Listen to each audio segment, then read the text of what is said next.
Personne ne remarqua lorsque Joyce Sebug-Guawo tomba à genoux.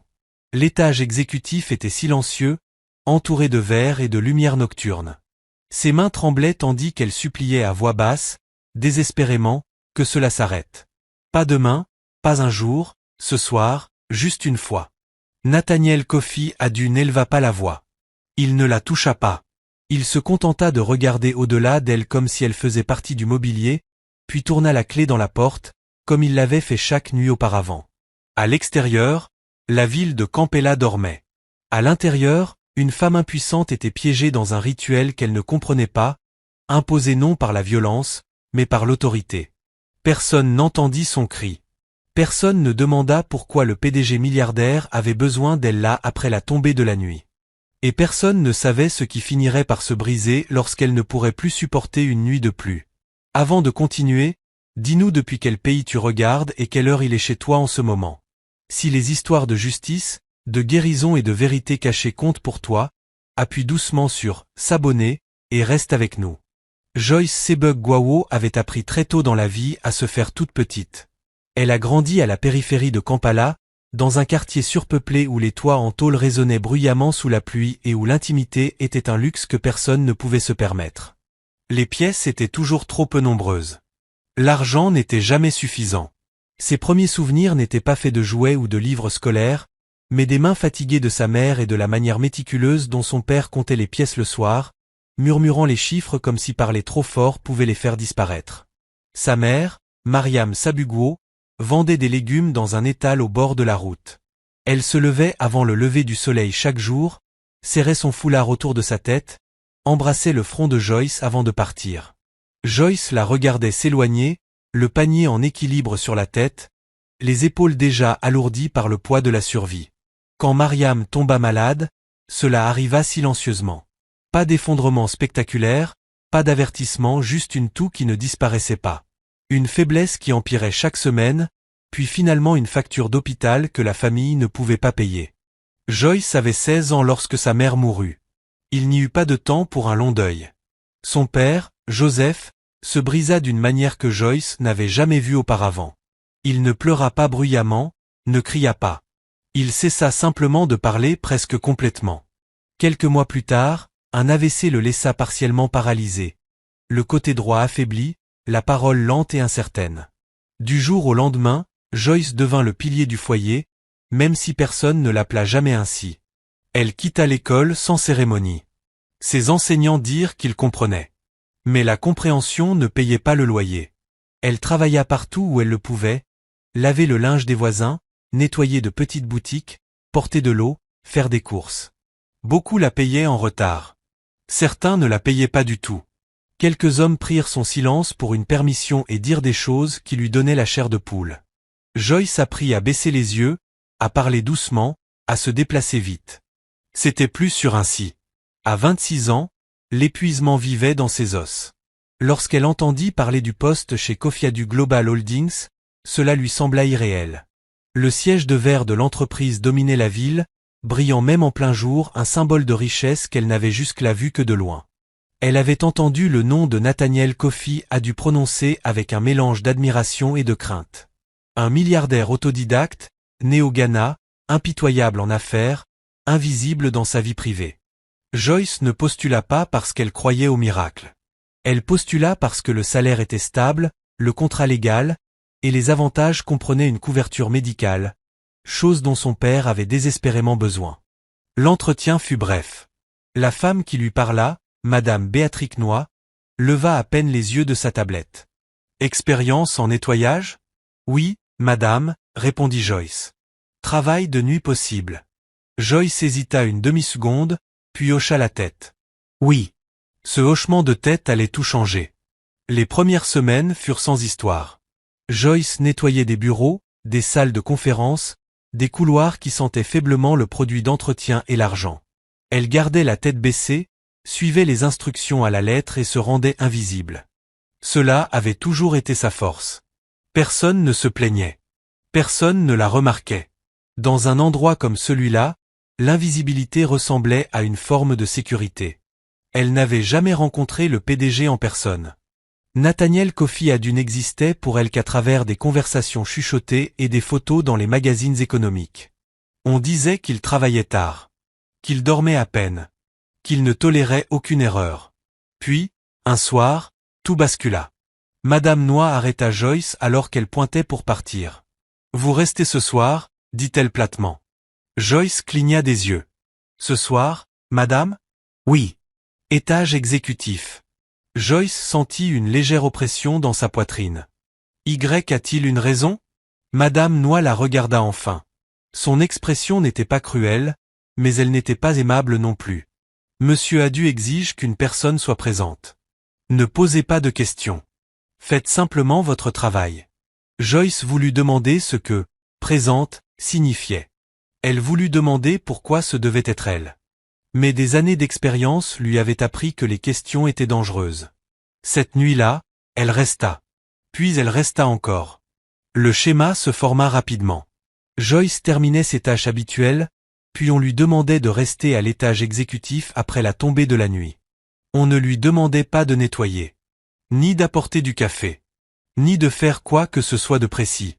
On lui disait simplement d'être là. Au début, elle pensa que c'était temporaire.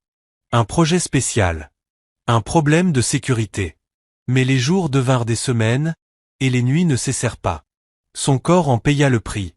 Le sommeil devint morcelé. Elle mangeait de façon irrégulière. Son père remarqua les cernes sous ses yeux.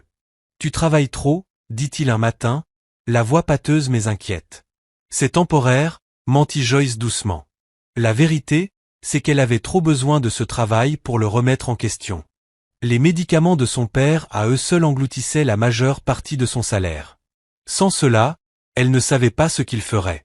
Pourtant, quelque chose dans ces nuits la troublait profondément.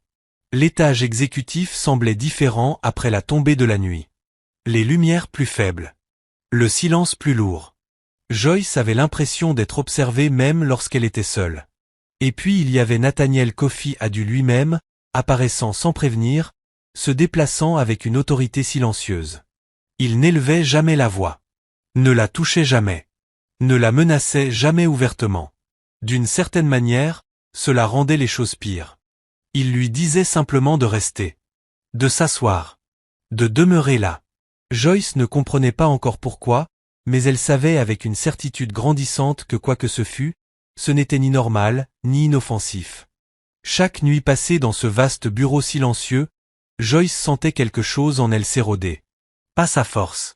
Pas sa dignité. Son sentiment de sécurité. Elle se disait de tenir encore un peu. Juste jusqu'à ce que son père aille mieux. Juste jusqu'à ce qu'elle trouve autre chose. Elle ne savait pas encore que l'endurance poussée trop loin devient une forme de violence, et que les nuits ne faisaient que commencer. Nathaniel Coffey Adu n'était pas un homme dont on parlait à la légère. Dans les salles de conseil à travers l'Afrique et au-delà, son nom avait du poids, prononcé avec précaution, souvent suivi de silence. On le connaissait comme un stratège. Un bâtisseur. Un homme capable de démanteler des entreprises en faillite et de les reconstruire en puissance mondiale. Les journaux le qualifiaient de discipliné. Ses rivaux le disaient dangereux. Ses employés le trouvaient distant mais jamais en face. Très peu de gens le qualifiaient d'humain. Il était arrivé à Kala seulement 3 ans plus tôt, transférant le siège régional de Coffey Adu Global Holdings depuis Accra. Ce simple déménagement avait remodelé des quartiers entiers de la ville. Les prix de l'immobilier avaient grimpé. De petites entreprises avaient fermé ou été absorbées. Des politiciens sollicitaient des rendez-vous. Des pasteurs priaient publiquement pour obtenir sa faveur. Nathaniel n'acceptait rien de tout cela avec une émotion visible. Il vivait seul dans un appartement en hauteur surplombant le lac Victoria. On ne voyait jamais d'épouse. Aucun enfant n'était photographié. Aucun scandale personnel ne fuyait. Pour un homme de son rang, sa vie privée était une porte verrouillée. Au sein de l'entreprise, il gardait ses distances. Il n'assistait pas aux fêtes du personnel. Il ne s'attardait pas dans les couloirs. Les réunions commençaient à l'heure et se terminaient net. Ceux qui travaillaient directement sous ses ordres apprenaient vite que la compétence était exigée. Les excuses ne l'étaient pas. Pourtant, certaines choses étaient remarquées. Nathaniel quittait presque jamais le bâtiment avant l'aube. Les registres de sécurité montraient qu'il arrivait en fin d'après-midi et restait toute la nuit. Les lumières de l'étage exécutif brûlaient bien après que le reste du bâtiment soit plongé dans l'obscurité. Les agents de sécurité étaient souvent remplacés. Les assistants restaient rarement plus de quelques mois. Personne ne disait jamais pourquoi. Les gens spéculaient à voix basse. Insomnie, suggéraient certains. Habitude de travail obsessionnelle. D'autres murmuraient des théories plus sombres. Affaires illégales, réunions secrètes, vices cachés. Mais ces suppositions restaient hors des espaces officiels. Dans une entreprise comme celle-là, la curiosité était un danger. Joyce Sebug-Gwawo ne connaissait tout cela que par fragments, des bribes entendues dans les salles de pause ou murmurées dans les ascenseurs. Elle ne recherchait pas les ragots. Les ragots n'aidaient pas des gens comme elle. Pourtant, elle sentait la tension chaque fois que son nom était prononcé. La première fois que Joyce vit Nathaniel Coffey à de près, ce ne fut pas lors d'une confrontation dramatique. Ce fut un bref moment troublant dans un couloir. Elle lavait le sol en marbre lorsqu'il sortit de son bureau sans prévenir. Grand, posé, vêtu d'un costume sombre qui semblait hors du temps. Il ne regarda pas son visage. Son regard passa sur elle comme si elle faisait partie du bâtiment. « Restez ce soir », dit-il d'une voix calme, presque détachée. Joyce se figea. « Monsieur, Madame Noix vous expliquera », répondit-il déjà en s'éloignant. C'était tout. Pas de menace. Pas d'explication. Juste une attente. Madame Béatrix Noix n'expliqua pas grand-chose. « C'est temporaire, dit-elle, les bras croisés. Le PDG exige de la continuité. » Continuité de quoi? Demanda Joyce doucement. Les lèvres de Madame Noix se crispèrent. Vous êtes payé pour travailler, pas pour comprendre. Le message était clair. À partir de cette nuit-là, l'emploi du temps de Joyce changea sans avis officiel. Elle fut affectée plus souvent à l'étage exécutif. Toujours le soir. Toujours seule. Elle remarqua qu'elle n'était pas la première. Avant elle, il y avait eu d'autres personnes. Des visages qu'elle se souvenait vaguement. Une jeune femme d'Antibes qui cessa de venir après 2 semaines. Un homme transféré soudainement dans un autre service. Une femme de ménage qui démissionna sans explication. Personne n'en parlait directement. Mais leur absence persistait. Un soir, alors que Joyce essuyait une table en verre, un agent de sécurité nommé Peter resta près de la porte plus longtemps que nécessaire. « Tu devrais faire attention », dit-il doucement, sans la regarder. Joyce s'arrêta. « À quoi ?» Peter hésita, puis secoua la tête. « Rien. Prends juste soin de toi. » Il s'éloigna avant qu'elle ne puisse demander davantage. Cette nuit-là, Nathaniel apparut plus tard que d'habitude. Il retira sa veste, la posa lentement sur une chaise, et s'assit en face de Joyce, de l'autre côté de la pièce. La distance entre eux était délibérée. Mesurée. « Assieds-toi, » dit-il. Joyce s'assit. Les minutes passèrent. Puis 1 heure. Le silence pressait contre ses oreilles. Elle entendait sa propre respiration, le léger bourdonnement de l'électricité dans les murs, les bruits lointains de la circulation bien en dessous. Elle attendait des instructions qui ne venaient jamais. À un moment, elle bougea légèrement sur sa chaise. Le regard de Nathaniel se leva instantanément. « Ne bouge pas, » dit-il, sans dureté, mais fermement. Le cœur de Joyce battait à tout rompre. « Monsieur, ai-je besoin de faire quelque chose ?» Il l'étudia un instant, la regarda vraiment cette fois. Ses yeux étaient sombres, alertes, scrutateurs, puis son regard se détourna de nouveau. « Reste simplement là, » répondit-il. C'était tout. Joyce ne savait pas ce qui l'effrayait le plus. Qu'il fasse quelque chose de terrible, ou qu'il semble ne rien faire du tout. Quand la nuit se termina enfin et qu'il la congédia peu avant l'aube, Joyce rentra chez elle en titubant, épuisée et bouleversée. Son père lui demanda pourquoi elle avait l'air si pâle. Elle lui dit qu'elle était simplement fatiguée. À l'intérieur, les questions tourbillonnaient. Pourquoi elle? Pourquoi la nuit? Pourquoi le silence? Les jours passèrent. Le schéma continua. Joyce remarqua aussi d'autres choses. Nathaniel sursautait légèrement lorsque les lumières s'éteignaient. Il gardait la pièce éclairée en permanence, même lorsque l'aube filtrait par les fenêtres. Il vérifiait les serrures à plusieurs reprises. Il ne permettait jamais l'obscurité totale.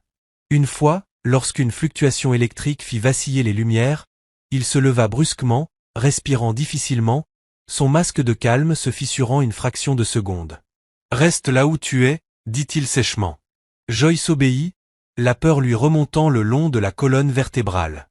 Elle commença à comprendre que ce qui contrôlait ses nuits n'était pas seulement de la cruauté. C'était quelque chose de plus profond. Quelque chose de brisé.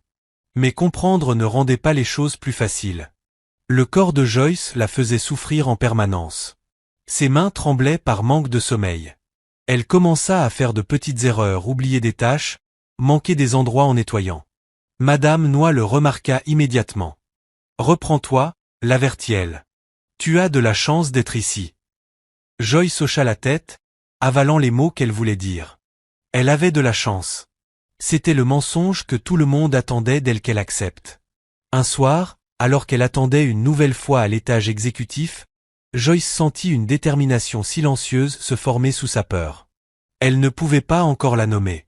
Ce n'était pas vraiment du courage, pas entièrement, mais c'était le début d'une limite intérieure, une ligne qu'elle n'avait jamais osé tracer auparavant. Elle pouvait supporter beaucoup de choses, la pauvreté, la perte, l'épuisement, mais être utilisée sans explication, sans consentement, sans dignité, c'était autre chose. Et Nathaniel Kofi Adu, malgré tout son pouvoir et son silence, allait apprendre que même les personnes les plus invisibles ont des limites. La 4e nuit fut plus lourde que les 3 premières réunies. Joyce Sébugu le sentit dès qu'elle posa le pied à l'étage exécutif. L'air lui-même semblait épais, comme si le bâtiment retenait son souffle. Les lumières de la ville, au-delà des murs de verre, clignotaient régulièrement, lointaines et indifférentes, tandis qu'à l'intérieur tout semblait suspendu. Nathaniel Kofi Adu n'était pas encore arrivé. Joyce nettoya lentement, délibérément, donnant à ses mains quelque chose à faire pour empêcher son esprit de s'emballer. Elle essuya des surfaces déjà impeccables, redressa des chaises que personne n'avait touchées. Chaque son résonnait trop fort, le frottement doux du chiffon sur le verre, le léger grincement de ses chaussures sur le marbre. Lorsque les portes de l'ascenseur s'ouvrirent enfin, elle le sentit avant même de le voir. Nathaniel sortit sans saluer, sa présence imposant l'espace sans effort. Il avait l'air fatigué ce soir-là.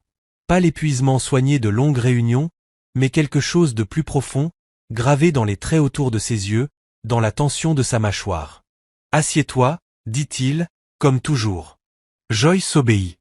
Il ne s'assit pas immédiatement. Il arpenta la pièce une fois, puis deux, ses pas mesurés. Il vérifia les lumières, s'assurant que chaque recoin restait éclairé. Il s'arrêta près de la fenêtre, fixant la ville comme s'il cherchait quelque chose qu'il ne pouvait nommer. Le dos de Joyce commença à lui faire mal en quelques minutes. Elle bougea légèrement, prenant soin de ne pas attirer l'attention. Malgré elle, ses pensées vagabondaient.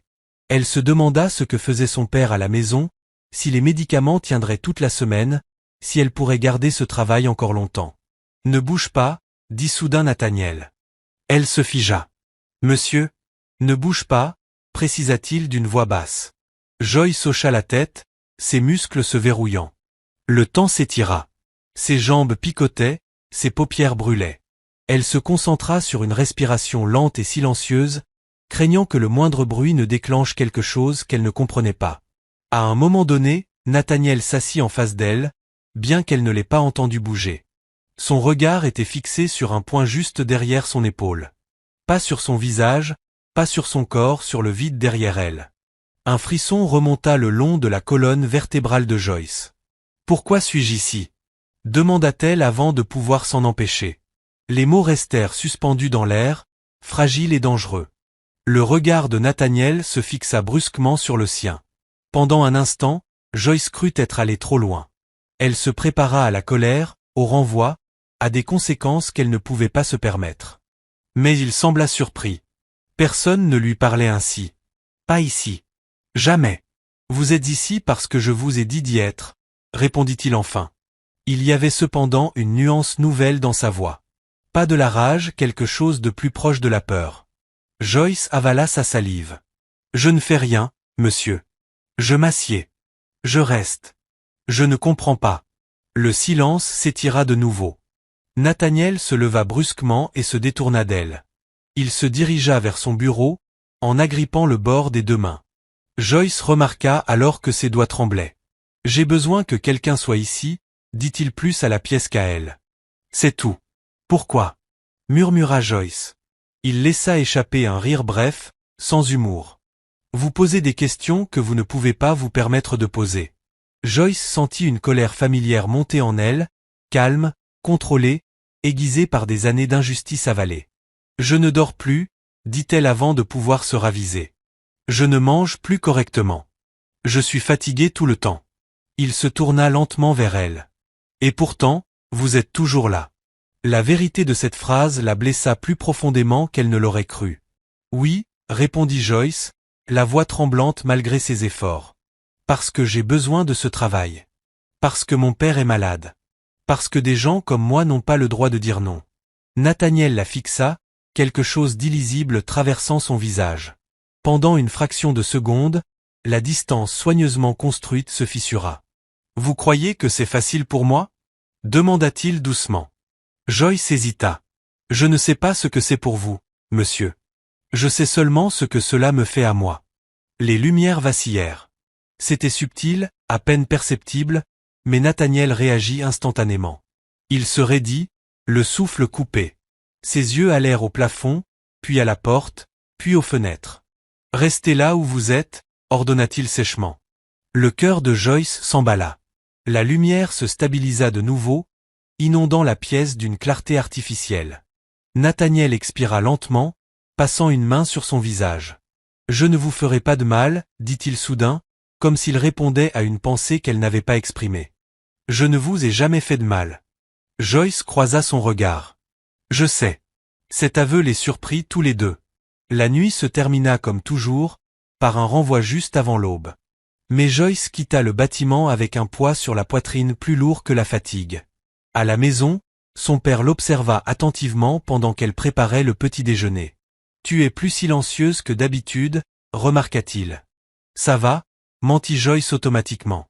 Il posa sa main valide sur la sienne. Si quelque chose ne va pas, tu dois me le dire. Joyce força un sourire. Je le ferai. Mais elle savait qu'elle ne le ferait pas. Pas encore. Les nuits suivantes ne s'améliorèrent pas. Au contraire, Nathaniel devint plus rigide, plus contrôlant. Joyce remarqua qu'il vérifiait les serrures plus souvent. Il lui demandait de s'asseoir plus près, de rester directement dans son champ de vision. Une fois, lorsqu'elle se leva pour étirer ses jambes sans demander, il réagit avec une intensité soudaine. « Assieds-toi » lança-t-il sèchement. Joyce sursauta, la peur traversant son visage. Nathaniel sembla s'en rendre compte aussitôt. Son expression changea du regret, peut-être, ou de la honte. « Je suis désolé, dit-il d'une voix raide. Ne refais pas ça. Joyce se rassit, les mains serrées dans son giron. Elle commença à redouter les soirées plus que les nuits. Redouter le trajet en ascenseur, le bourdonnement discret de sa montée. Redouter l'instant où les portes s'ouvraient et où elle entrait dans cette prison éclairée et contrôlée. Un soir, après un silence particulièrement long, Joyce sentit quelque chose en elle se briser définitivement. « S'il vous plaît, dit-elle doucement, des larmes glissant sur ses joues malgré ses efforts pour les retenir. S'il vous plaît, monsieur, je vous en supplie. Arrêtez. Nathaniel ne la regarda pas. Je ne peux pas, répondit-il. Pourquoi? Sanglota-t-elle, la voix brisée. Qu'est-ce qui se passera si je ne suis pas là? Il ferma les yeux. La réponse, lorsqu'elle vint, fut à peine audible. Moi. Joyce le fixa, stupéfaite. Il n'expliqua pas davantage. Il n'en avait pas besoin. La peur dans sa voix en disait plus que des mots ne l'auraient jamais pu. Pourtant, comprendre n'effaçait pas les dégâts. Joyce essuya ses larmes, la poitrine douloureuse. Quoi que ce soit qui hantait Nathaniel Kofiadu, ce n'était pas à elle d'en porter le poids. Et, au fond d'elle-même, elle savait que quelque chose devait changer bientôt, car l'endurance avait des limites, et elle atteignait les siennes. Joyce Sebug-Gwawo cessa de compter les nuits après la 8e. Elles se fondirent les unes dans les autres, de longues étendues de lumière artificielle, de silence si dense qu'il pressait contre ses oreilles, et la conscience constante d'être observé sans jamais être vraiment vu. Son corps traversait les jours comme une ombre présente, mais vidée de sa substance. Le sommeil venait par fragments. La nourriture avait un goût de poussière. Ses mains tremblaient lorsqu'elle versait de l'eau le matin. Au travail, elle commença à faire des erreurs. Rien de spectaculaire. Une trace oubliée sur une vitre, une poubelle non vidée, une chaise légèrement mal placée. Mais dans un immeuble comme celui de Coffee du Global Holdings, la perfection était la norme. Madame Béatrix Noy le remarqua immédiatement. « Vous êtes distraite » dit-elle un après-midi, d'un ton sec. « Ce n'est pas acceptable. »« Je suis désolé » répondit Joyce. « Je ferai plus attention. » Madame Noy l'observa un instant, le regard acéré. « S'il y a quelque chose qui ne va pas, vous devez régler ça. Des opportunités comme celle-ci ne se présentent pas deux fois. » Joyce hocha la tête, la gorge serrée. Ce soir-là, alors que le soleil disparaissait derrière la ligne d'horizon et que les lumières de la ville s'allumaient, Joyce sentit un nœud familier de peur se former dans son ventre. Elle avançait plus lentement que d'habitude, chaque pas vers l'étage exécutif plus lourd que le précédent. Nathaniel Coffey était déjà là lorsqu'elle arriva. Il se tenait près de la fenêtre, sa veste toujours sur lui, son reflet à peine visible dans le verre. Il ne se retourna pas en entendant ses pas. « Assieds-toi » dit-il. Joyce s'assit. Les minutes passèrent, puis encore d'autres. Malgré tous ses efforts, ses pensées dérivèrent. Elle se demanda ce qui se passerait si elle ne venait pas une nuit. Si elle restait simplement chez elle. L'idée apporta un bref soulagement coupable, aussitôt suivi de panique. Elle avait besoin de l'argent. Elle avait besoin du travail. Et quelque chose dans les mots de Nathaniel, « moi », résonnait encore dans son esprit avec un poids troublant. Ce soir-là, le silence était différent, tendu, chargé d'attente. Joyce bougea sur sa chaise, les jambes douloureuses. « Monsieur » dit-elle doucement. Nathaniel se raidit mais ne se retourna pas. « Oui ? Je ne peux plus continuer comme ça. » Les mots tremblaient en sortant de sa bouche, fragiles mais irréversibles. Il se tourna lentement vers elle, le visage impénétrable. « Si, vous le pouvez, dit-il. Vous le faites déjà point. Le fait que tu puisses le faire ne veut pas dire que je le peux, répondit Joyce, se surprenant elle-même par la fermeté de sa voix. Je suis épuisé. J'ai peur tout le temps. Je ne sais même pas pourquoi je suis ici. Tu es ici parce que j'ai besoin de toi, dit-il. Joyce sentit une vive brûlure derrière les yeux. Et ce dont moi j'ai besoin? La question resta suspendue entre eux. Nathaniel détourna le regard le premier. Ce n'est pas à propos de toi, dit-il. Joyce se leva. Le geste fut instinctif, né du désespoir plutôt que de la défiance. Mais à peine debout, Nathaniel réagit. Assieds-toi, dit-il sèchement. Joyce se figea. Son cœur battait si fort qu'elle était certaine qu'il pouvait l'entendre. Non, dit-elle, la voix à peine plus haute qu'un murmure. Nathaniel la fixa comme si elle venait de parler une langue étrangère. Je ne suis pas ton ennemi, dit-il en baissant la voix. Je ne t'ai jamais touché. Je ne t'ai jamais menacé. Je sais, répondit Joyce, les larmes coulant librement maintenant. Mais vous avez pris mes nuits, mon repos, ma paix. On n'a pas besoin de toucher quelqu'un pour lui faire du mal. Ces mots frappèrent plus fort qu'elle ne l'avait imaginé. La mâchoire de Nathaniel se crispa. Pendant un instant, la colère s'embrasa dans ses yeux. Puis elle s'éteignit, remplacée par quelque chose de brut, sans défense. Tu crois que je ne le sais pas? Demanda-t-il doucement. Joyce secoua la tête. Je crois que vous vous en fichez. Le silence qui suivit fut lourd, étouffant. Les épaules de Joyce s'affaissèrent tandis que le poids de semaines de peur et d'épuisement brisait enfin ses dernières résistances. Elle se laissa retomber sur la chaise, enfouissant son visage dans ses mains. « S'il vous plaît, sanglota-t-elle. S'il vous plaît, monsieur, je vous en supplie. Arrêtez. » Le mot supplier avait un goût amer sur sa langue. Elle détestait en être arrivée là. Détestait être encore à genoux, même si ce n'était pas physiquement. Nathaniel ne bougea pas. Lorsqu'il parla enfin, sa voix était tendue. « Je ne peux pas. » Joyce leva les yeux vers lui, l'incrédulité et le désespoir s'entrechoquant dans sa poitrine. « Vous ne voulez pas. »« Je ne peux pas, » répéta-t-il. « Pourquoi » cria-t-elle. « Qu'est-ce qui se passe si je pars? Qu'est-ce qui arrive si je ne reste pas ?» Nathaniel ferma les yeux, les poings serrés le long du corps. « Je perds le contrôle, » dit-il. La sincérité dans sa voix la surprit. « Je me perds moi-même, » continua-t-il, les mots sortant lentement, douloureusement. « Et quand ça arrive, des gens sont blessés.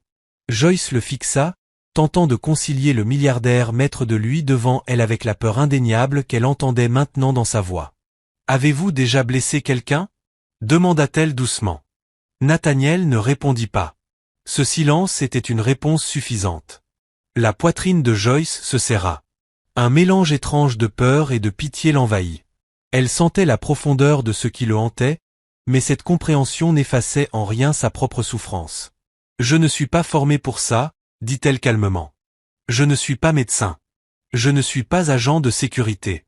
Je suis juste une femme de ménage. » Nathaniel ouvrit les yeux et la regarda pleinement cette fois. « Vraiment.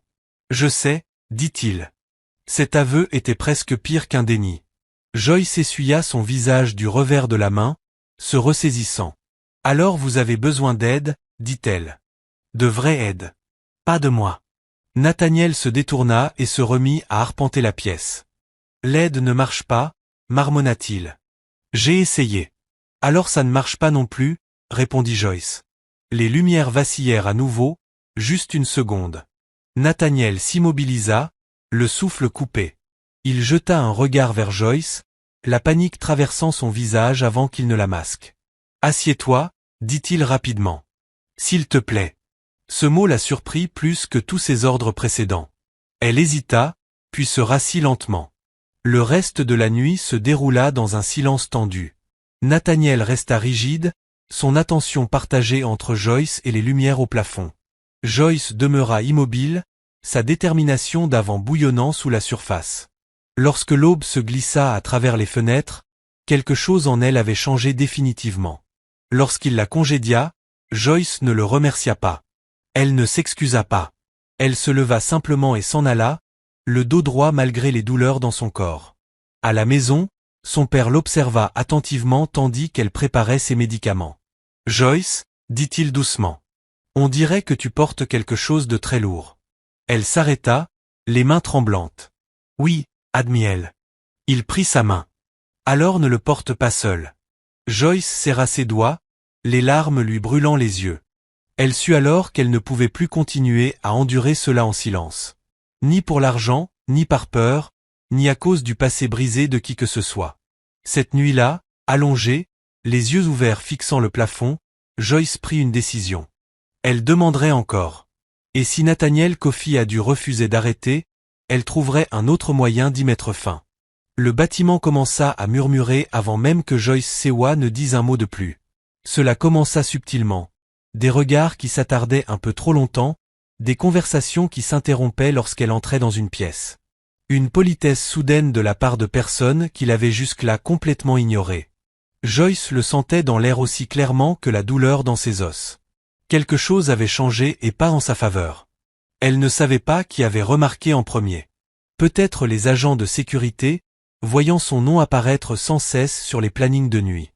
Peut-être une jeune femme de ménage qui avait surpris Madame Béatrix Noy en train de se disputer à voix basse avec les ressources humaines.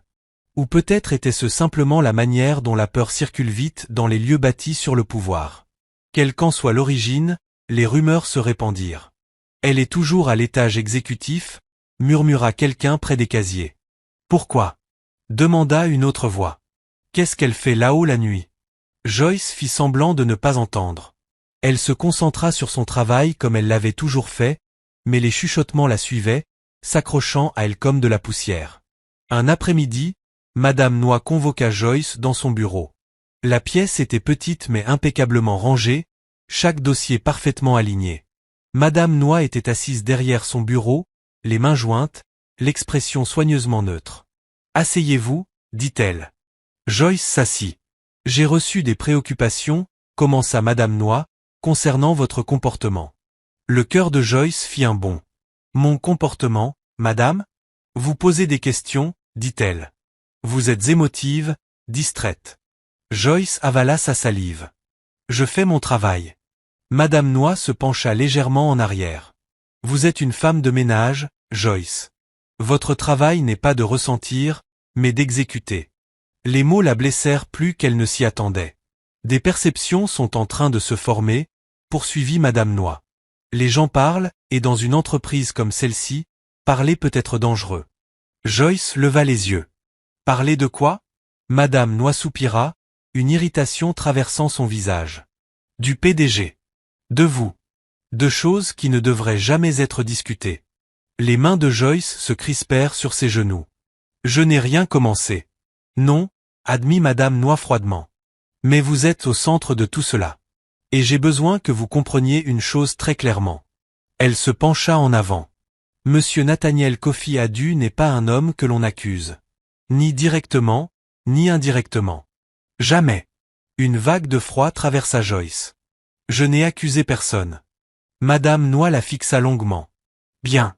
Parce que si cela devient un problème, si cela devient officiel, c'est vous qui perdrez. La gorge de Joyce se noua. Est-ce une menace? Un conseil, répondit Madame Noix. Les gens comme vous ne survivent pas au scandale, même imaginaire. La réunion se termina sans résolution. Joyce quitta le bureau la tête haute, mais à l'intérieur quelque chose se brisa. Ce soir-là, l'isolement devint impossible à ignorer. Les salutations habituelles de ses collègues avaient disparu. Plus de petits sourires, plus de plaintes partagées. Même Peter, l'agent de sécurité qui l'avait autrefois averti d'être prudente, évitait désormais son regard. À l'étage exécutif, le silence était plus tranchant que jamais. Nathaniel Coffey Adu arriva plus tard que d'habitude. Il semblait agité, ses mouvements rapides, la mâchoire serrée. « Vous avez parlé à des gens ?» dit-il sans préambule.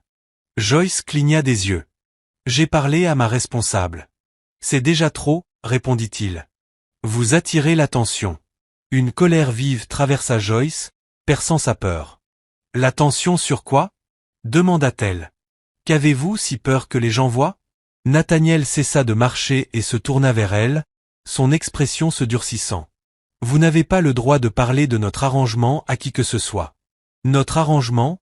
répéta Joyce avec amertume. « On dirait que j'ai accepté tout ça. »« Vous êtes resté ?» répondit-il.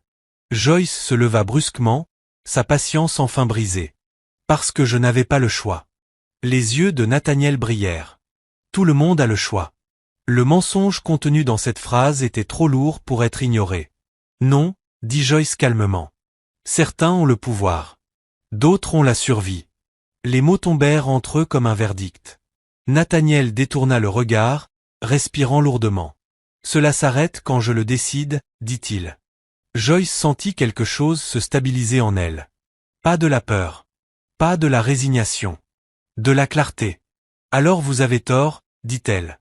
Il se retourna brusquement. « Qu'est-ce que vous avez dit ?»« J'ai dit que vous avez tort, » répéta Joyce, la voix tremblante mais ferme. « Ça s'arrête quand je n'en peux plus.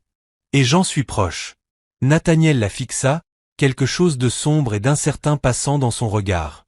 Pendant un instant, Joyce se demanda si elle était allée trop loin, mais elle ne recula pas. Ce soir-là, elle rentra chez elle le cœur lourd.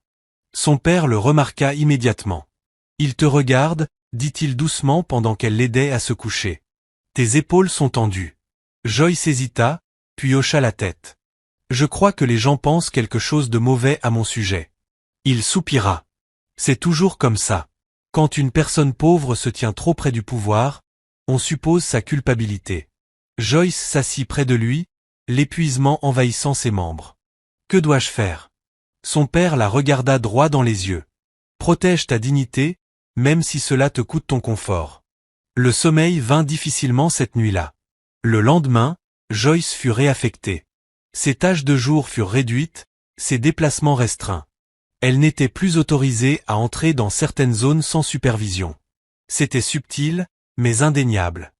Le système se refermait sur elle. À la fin de la semaine, une note officielle apparut dans son dossier, performance en cours d'évaluation. Joyce comprit parfaitement le message. Si elle parlait, elle serait discréditée. Si elle restait silencieuse, elle serait effacée. Ce soir-là, alors qu'elle attendait de nouveau à l'étage exécutif, Nathaniel était assis en face d'elle, silencieux. La distance entre eux n'avait jamais paru aussi grande. « Tu devrais rester discrète, » dit-il finalement. « Pour ton propre bien. » Joyce soutint son regard, quelque chose de calme et d'inébranlable dans les yeux. « Je l'ai toujours fait, » répondit-elle. « Pendant la majeure partie de ma vie. » Le silence retomba. Mais ce silence-là était différent. Il n'était plus rempli uniquement de peur. C'était le début de la résistance. Une fois que la peur desserra son emprise, Joyce Sebug-Gwawo commença à remarquer les détails. Cela se fit progressivement, comme l'aube qui révèle des formes qui ont toujours été là. Quand la nuit cessa d'être seulement une épreuve d'endurance, son esprit se mit à inventorier la pièce autour d'elle, ce bureau exécutif devenu à la fois refuge et piège. Elle remarqua ce qui ne changeait jamais, ce qui ne bougeait jamais, nuit après nuit. Les photographies sur le mur du fond furent les premières.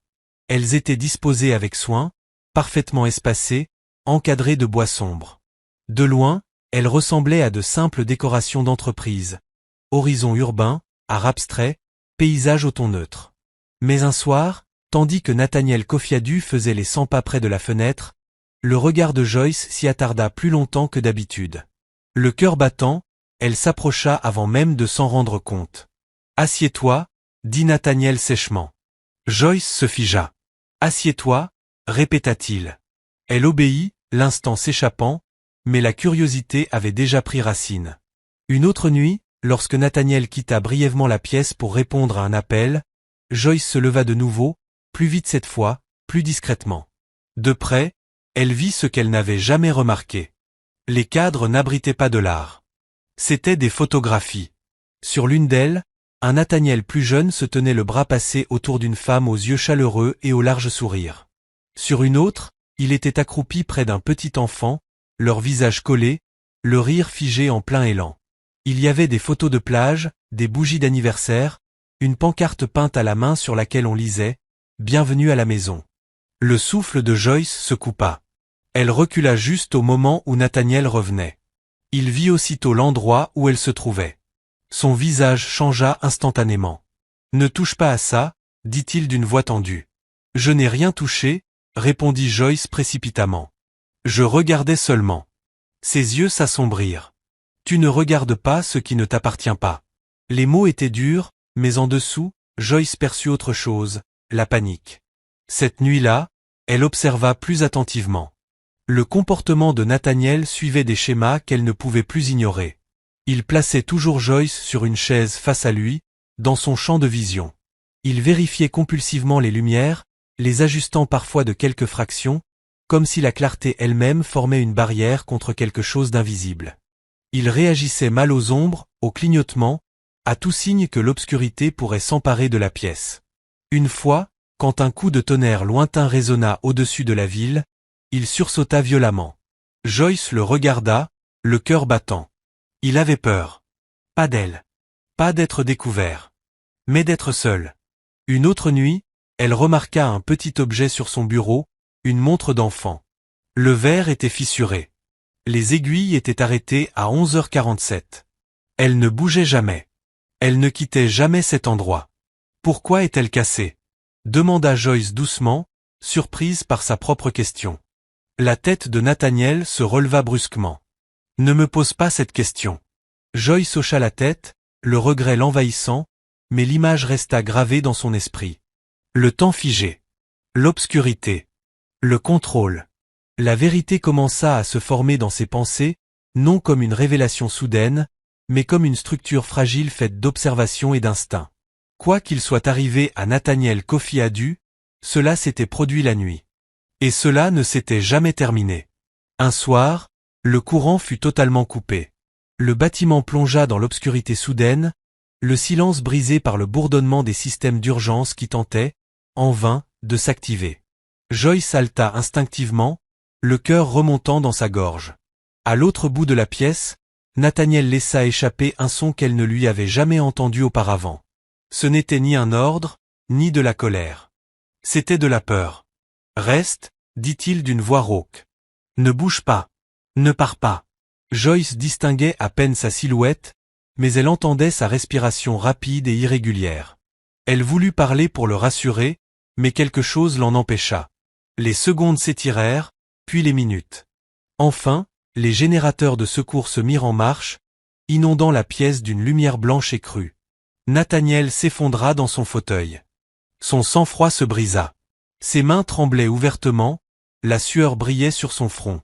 Joyce se leva lentement, prudemment. « C'est revenu », dit-elle doucement. « Les lumières sont revenues. » Il leva les yeux vers elle, le regard encore sauvage un instant, puis il se ressaisit.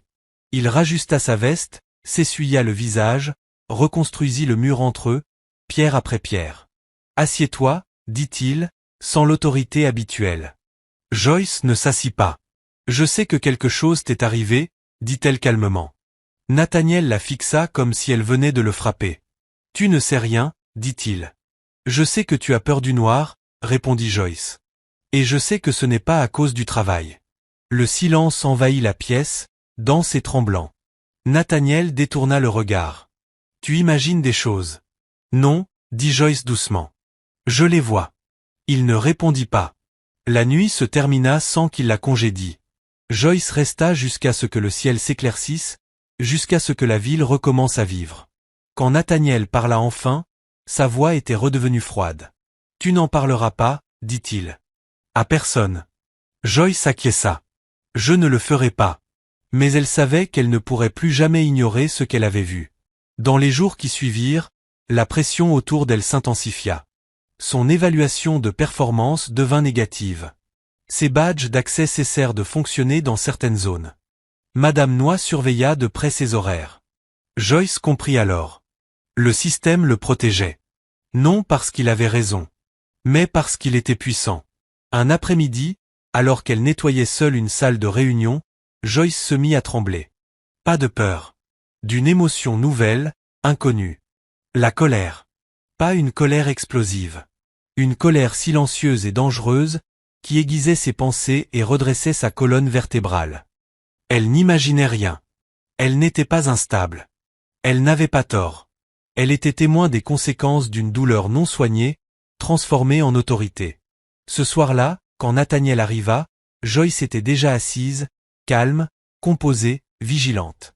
Il s'arrêta, l'observant. « Tu as changé ?» remarqua-t-il. « Oui » répondit Joyce. « J'ai changé. » La pièce sembla se pencher vers eux, dans l'attente. « Je sais que tu ne veux pas être seule la nuit, » dit Joyce. Mais forcer quelqu'un d'autre à rester ne résout pas ça.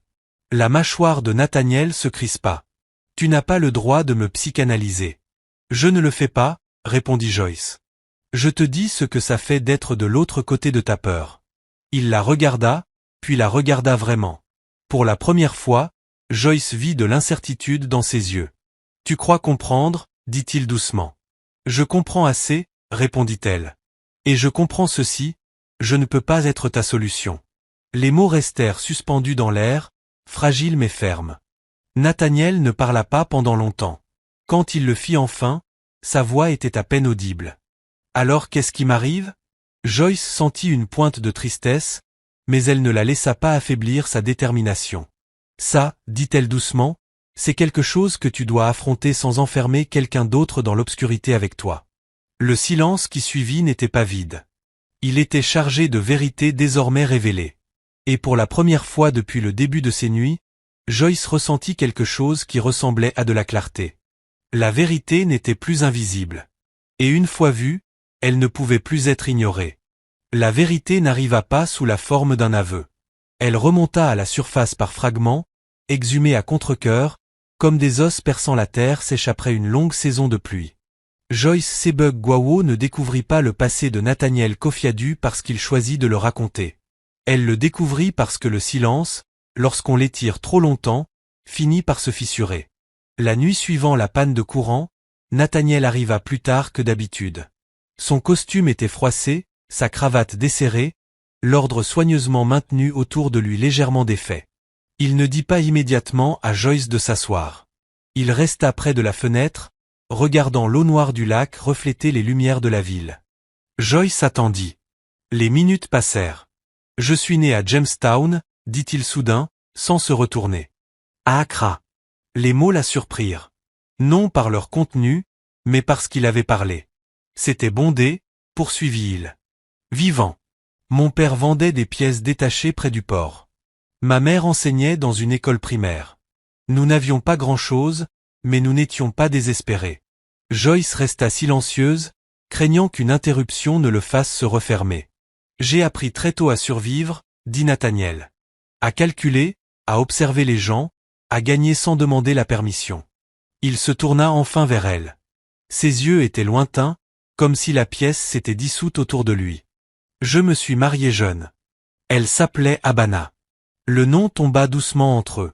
Elle riait fort, continua-t-il, presque en souriant. Trop fort, disaient certains. Elle se faisait des amis partout. Et elle croyait, vraiment, que le bonheur pouvait se planifier. La poitrine de Joyce se serra. Nous avons eu un fils, dit Nathaniel. Sergio. Il avait 5 ans. La pièce sembla se rétrécir, la lumière pesant davantage. C'est arrivé la nuit, continua-t-il. La pluie. Une mauvaise visibilité. Un camion a perdu le contrôle sur l'autoroute. Il s'arrêta. Le souffle de Joyce se coupa. Elle n'avait pas besoin qu'il termine point, ils sont morts sur le coup, dit-il enfin. C'est ce qu'on m'a dit. Sa voix était plate, vidée de toute émotion par la répétition. Je n'étais pas là, ajouta-t-il. Je travaillais. Toujours en train de travailler, à essayer de construire quelque chose que je croyais capable de nous protéger. Joyce vit ses mains se crisper inconsciemment, les jointures blanchir. Cette nuit-là, dit-il, quelque chose s'est brisé. Pas mon cœur. Mon sens du temps. De la sécurité. Il fit un geste vague autour de la pièce. L'obscurité est devenue imprévisible, dangereuse. Quand les lumières s'éteignent, je ne sais plus ce qui est réel. Joyce avala difficilement sa salive. Et être seul rend tout pire. Oui, répondit simplement Nathaniel. Le silence remplit de nouveau l'espace, mais cette fois, il était différent. Il avait entrouvert une porte, ne serait-ce qu'un peu, et l'air semblait chargé de ce qui se trouvait au-delà. J'ai essayé la thérapie, poursuivit-il brusquement, comme s'il devait se justifier. À Londres, à New York, en Afrique du Sud. Ils disaient tous la même chose. Traumatisme, stress post-traumatique, deuil. Il eut un rire amer. Les mots n'empêchent pas l'obscurité de revenir. Joyce ressentit une étrange douleur dans la poitrine. Pas encore du pardon, mais de la compréhension. Alors tu restes ici, dit-elle doucement. Là où il y a de la lumière, où quelqu'un est présent. Nathaniel hocha la tête. Si je peux te voir, je sais que je ne suis pas seul. Je sais que la nuit n'a pas tout englouti. Joyce baissa les yeux vers ses mains, étonnamment calme malgré le tremblement intérieur. Et tu n'as jamais pensé, dit-elle prudemment, à ce que cela me fait à moi. Nathaniel tressaillit. J'y ai pensé, dit-il à voix basse. J'ai juste choisi de ne pas arrêter. L'honnêteté de cet aveu lui fit plus mal qu'un déni ne l'aurait fait. Tu avais d'autres options, dit Joyce. La sécurité. Des professionnels. Des soins médicaux. Ils partent, répondit-il. Ils partent toujours. Toi, tu n'es pas parti. Joyce sentit le poids de ces mots s'abattre sur ses épaules. Son endurance, autrefois une compétence de survie, était devenue un piège. Ça ne rend pas les choses justes, dit-elle. Nathaniel ne répondit pas tout de suite. Aucun d'eux ne parla. La ville bourdonnait doucement au dehors, inconsciente du règlement de compte silencieux qui se jouait derrière les murs de verre. Je n'avais pas prévu que ça devienne ça, dit-il finalement. Ça a commencé petit. Une nuit, puis une autre. Et puis j'en ai eu besoin. Joyce hocha lentement la tête. C'est comme ça que le mal grandit, dit-elle doucement. Sans témoin. Nathaniel la regarda, une lueur de honte traversant son visage. Tu pourrais me détruire, dit-il, avec ce que tu sais. Joyce soutint son regard. Je ne veux pas te détruire. Il fronça légèrement les sourcils, comme si cette réponse ne correspondait pas au récit qu'il attendait. Je veux que ça s'arrête, continua-t-elle. Pour moi. Et pour toi. Nathaniel détourna de nouveau le regard, les épaules tendues. Si je te laisse partir, dit-il, les nuits reviendront. Elles sont déjà revenues, répondit doucement Joyce. Cette nuit-là, pour la première fois, Nathaniel ne lui ordonna pas de s'asseoir à un endroit précis. Il ne réajusta pas compulsivement les lumières. Il ne fit pas les 100 pas. Il resta assis en face d'elle, immobile et silencieux, comme s'il se préparait à affronter quelque chose d'invisible. Joyce l'observa, le cœur lourd. Comprendre sa douleur n'effaçait pas le tort qu'il avait causé, mais cela changeait la nature du conflit. Il ne s'agissait plus seulement de pouvoir et de peur. Il s'agissait de responsabilité. À l'approche de l'aube, Nathaniel parla de nouveau. Je ne sais pas comment vivre avec ça. Joyce se leva lentement. Alors tu as besoin d'aide. Une aide qui ne dépend pas du fait de piéger quelqu'un d'autre dans ta peur. Il leva les yeux vers elle. Tu restes cette nuit? La question était plus douce, vulnérable. Joyce hésita. Chaque instinct lui criait de partir, de reprendre ses nuits, son autonomie. Mais une autre part d'elle, façonnée par la compassion et la fatigue, savait que partir maintenant pouvait déclencher quelque chose de pire. Je resterai, dit-elle prudemment. Cette nuit. Mais ça ne peut pas continuer. Nathaniel hocha la tête, le soulagement et la crainte mêlés sur son visage. Quand le ciel s'éclaircit et que la ville se réveilla, Joyce sentit le poids du chemin à venir peser sur elle. Elle avait vu la blessure sous la cruauté. Elle l'avait nommée. Mais nommer une blessure ne la guérit pas. Et tant que Nathaniel Kofiadu refuserait d'affronter son passé sans se servir d'elle comme bouclier, les nuits resteraient dangereuses pour eux deux. La compréhension n'adoucit pas les nuits. Elle les rendit plus tranchantes. Après que Nathaniel Kofiadu eut parlé d'Abana et de Seogio, la pièce ne semblait plus mystérieuse. Elle ressemblait à une frontière. Joyce Sebugu voyait enfin clairement. Elle comprenait pourquoi les lumières comptaient. Pourquoi sa présence comptait. Mais cette compréhension n'effaçait ni la douleur dans son corps, ni l'érosion de sa paix, ni l'humiliation silencieuse d'être maintenue en place par la peur de quelqu'un d'autre. Le soir suivant, Joyce arriva avec une détermination qu'elle n'avait jamais portée auparavant. Nathaniel était déjà là, assis, les lumières vives et stables. Il leva les yeux lorsqu'elle entra, scrutant son visage à la recherche de quelque chose. Du réconfort, peut-être. Une permission. Assieds-toi, dit-il, puis il s'arrêta. Tu n'es pas obligé. Pas tout de suite. Joyce ne s'assit pas immédiatement. Elle posa son sac avec soin et resta debout, soutenant son regard. J'ai besoin de dire quelque chose. Les épaules de Nathaniel se raidirent. Ce n'est pas le moment. Si, répondit calmement Joyce. Parce que maintenant je sais. Et savoir change tout. Il fit un geste vague vers la chaise. S'il te plaît. Joyce s'assit, mais seulement parce qu'elle le choisissait, pas parce qu'on le lui ordonnait. La différence comptait. Je comprends ce qui t'est arrivé, dit-elle. Je comprends la peur, la perte, les nuits. Nathaniel expira lentement, un soulagement traversant son visage. Mais Joyce continua, la voix ferme. Comprendre ne veut pas dire consentir à en être blessé. Le soulagement disparut. Je ne te fais pas de mal, dit-il automatiquement. Joyce secoua la tête. Si. Simplement pas d'une manière que tu reconnais. Il se pencha en avant. Je n'ai jamais. Je sais, l'interrompit-elle doucement. Tu ne m'as jamais touché. Tu n'as jamais crié. Tu ne m'as jamais menacé avec des mots. Mais le mal ne se limite pas à ce qui laisse des bleus. La mâchoire de Nathaniel se crispa. Tu choisis de rester. Je choisis de survivre, corrigea Joyce. Ce n'est pas la même chose. Le silence retomba entre eux. Joyce inspira profondément. Chaque nuit où je suis ici, je perds quelque chose. Le sommeil, la sécurité, la dignité. Je ne sais jamais quand je pourrai me reposer. Je ne sais jamais quand je serai renvoyé chez moi. Je vis dans une incertitude permanente parce que tu as peur d'affronter la tienne. Nathaniel détourna le regard. Tu crois que je ne paie pas un prix? Je pense que tu en paies un différent, répondit Joyce. Et que tu peux te le permettre. Les mots tombèrent lourdement, impossible à nier. Tu as des ressources, continua-t-elle. Des médecins. De la sécurité. Des systèmes. Moi, j'ai mon corps et mon temps. Et tu prends les deux. Nathaniel se leva brusquement et se mit à faire les 100 pas. Tu ne sais pas ce que c'est quand les lumières s'éteignent. La voix de Joyce s'adoucit. Si. Je le sais. Je vis avec cette sensation chaque nuit ici. Il s'arrêta. Longtemps, il ne parla pas. Tu veux que je sois seul? Dit-il enfin. Assis dans le noir, à tout me rappeler. Non, répondit Joyce. Je veux que tu arrêtes de m'utiliser pour éviter ça. Il se tourna vers elle, le regard dur. Si tu pars et que quelque chose arrive, ce ne sera pas ta responsabilité. Ce ne sera pas la mienne non plus, dit Joyce fermement. Je ne suis pas ton plan de traitement. Les mots résonnèrent dans la pièce, durs et nécessaires. Le sang-froid de Nathaniel commença à se fissurer. Alors que veux-tu? Demanda-t-il, la peur et la frustration se heurtant. Je veux récupérer mes nuits, répondit Joyce.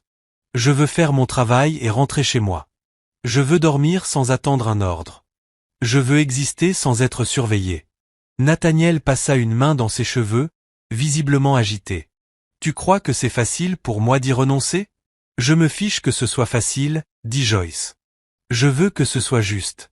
La distinction resta suspendue entre eux. La nuit se termina dans une tension palpable. Nathaniel la congédia plus tôt que d'habitude, mais le malaise demeura. Joyce rentra chez elle, un mélange étrange de culpabilité et de soulagement nouant sa poitrine. Chez elle, son père remarqua immédiatement le changement. « Tu as dit ta vérité ?» dit-il doucement en la regardant verser de l'eau d'une main sûre. « Oui » répondit Joyce. « Et qu'est-ce que ça t'a fait ?» Elle réfléchit. « Terrifiant » admit-elle. « Mais aussi plus léger. » Son père hocha la tête. « C'est comme ça que la liberté commence. Elle ne paraît jamais sûre au début. » Les jours suivants apportèrent des conséquences. La réaffectation de Joyce devint officielle. Son accès à l'étage exécutif fut restreint pendant la journée. Son évaluation de performance se dégrada encore. Madame Beatatrix Noix la convoqua de nouveau, cette fois avec une impatience à peine voilée. « Vous devenez un problème » dit Madame Noix froidement. « On vous faisait confiance. Et maintenant, il y a des complications. »« Je ne les ai pas créées » répondit calmement Joyce. Madame Noix se pencha en avant. « Écoutez-moi. Les hommes puissants n'aiment pas être forcés à se confronter à eux-mêmes, et ils n'oublient pas ceux qui les mettent mal à l'aise. » Joyce soutint son regard. « Pas plus que ceux qu'ils blessent. » Ce soir-là, Nathaniel fut plus silencieux que d'habitude. Il ne fit pas les 100 pas. Il ne réajusta pas les lumières. Il resta assis, les mains jointes, les yeux fixés sur la table. « Tu es sérieuse ?» dit-il enfin. « Oui » répondit Joyce. « Tu ne resteras plus très longtemps. »« Non. » La fermeté de sa voix le surprit. « Et si je te le demande » insista-t-il. Joyce secoua la tête. « Alors je dirai non. » Il la regarda comme s'il la voyait pour la première fois. Pas comme une présence, pas comme une solution, mais comme une personne au contour qu'il ne pouvait plus estomper. « Tu aurais pu te taire, » dit-il. « Ça aurait été plus facile pour toi, » répondit Joyce. « Pas pour moi. » La pièce sembla soudain plus froide malgré les lumières. « Je ne sais pas ce qui va se passer maintenant, » admit Nathaniel. « C'est honnête, » dit Joyce. « Et c'est le premier pas. » Il laissa échapper un rire amer. « Tu parles comme une thérapeute. »« Je parle comme quelqu'un qui en a fini avec le silence, » répondit Joyce. Cette nuit-là, Joyce partit à minuit. Aucun ordre ne l'en empêcha. Aucun commandement ne la retint.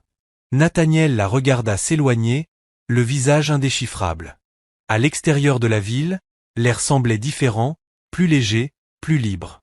Joyce rentra chez elle sous les lampadaires, le pas tranquille. Pour la première fois depuis des semaines, elle savait que le combat n'était pas terminé. Parler avait déplacé l'équilibre, mais les systèmes ne changent pas du jour au lendemain. Le pouvoir se rend rarement sans résistance. Pourtant, elle ressentait quelque chose de stable sous ses côtes. Elle avait tracé une ligne. Comprendre ne l'avait pas rendue plus petite. Cela l'avait rendue plus claire. Joyce Sebug-Gwawo s'effondra un mardi soir. Cela arriva sans avertissement, sans drame, sans public. Un instant, elle se tenait près du lavabo dans les toilettes exécutives, rinçant un chiffon dont elle n'avait plus besoin. L'instant d'après, le monde se resserra en un silence aigu et bourdonnant. Ses genoux cédèrent. Le sol monta à sa rencontre, puis plus rien. Quand elle reprit conscience, les lumières étaient trop vives. Ses yeux s'ouvrirent en papillonnant sur un plafond blanc. Des murs blancs, l'odeur antiseptique du désinfectant lui piquant le nez. Une douleur sourde battait derrière ses tempes. Pendant un moment, elle crut rêver. Puis elle tenta de se redresser et une douleur fulgurante traversa sa poitrine. « Ne bougez pas » dit doucement une voix. Joyce tourna la tête. Une infirmière se tenait à côté du lit, vérifiant un moniteur. « Vous vous êtes évanoui » expliqua-t-elle. Épuisement sévère, déshydratation, stress. Joyce avala sa salive. « Où suis-je » ? « À l'hôpital général de Cala » répondit l'infirmière. « Votre employeur vous a amené. » Le mot employeur résonna étrangement.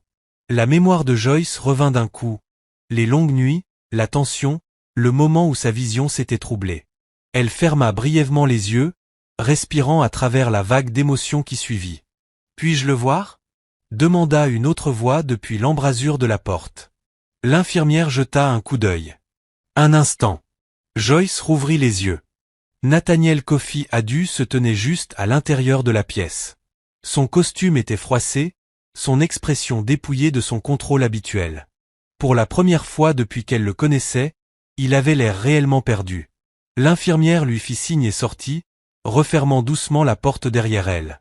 Nathaniel fit un pas hésitant, puis un autre. Il s'arrêta au pied du lit, les mains crispées le long du corps. « Vous avez fait peur à tout le monde », dit-il à voix basse. Joyce laissa échapper un souffle faible, sans humour. « J'essayais de te le dire. » La culpabilité traversa son visage, vive, indéniable. « Je ne savais pas que c'était à ce point, » dit-il. Joyce tourna légèrement la tête, l'observant. « Tu savais que j'étais fatigué.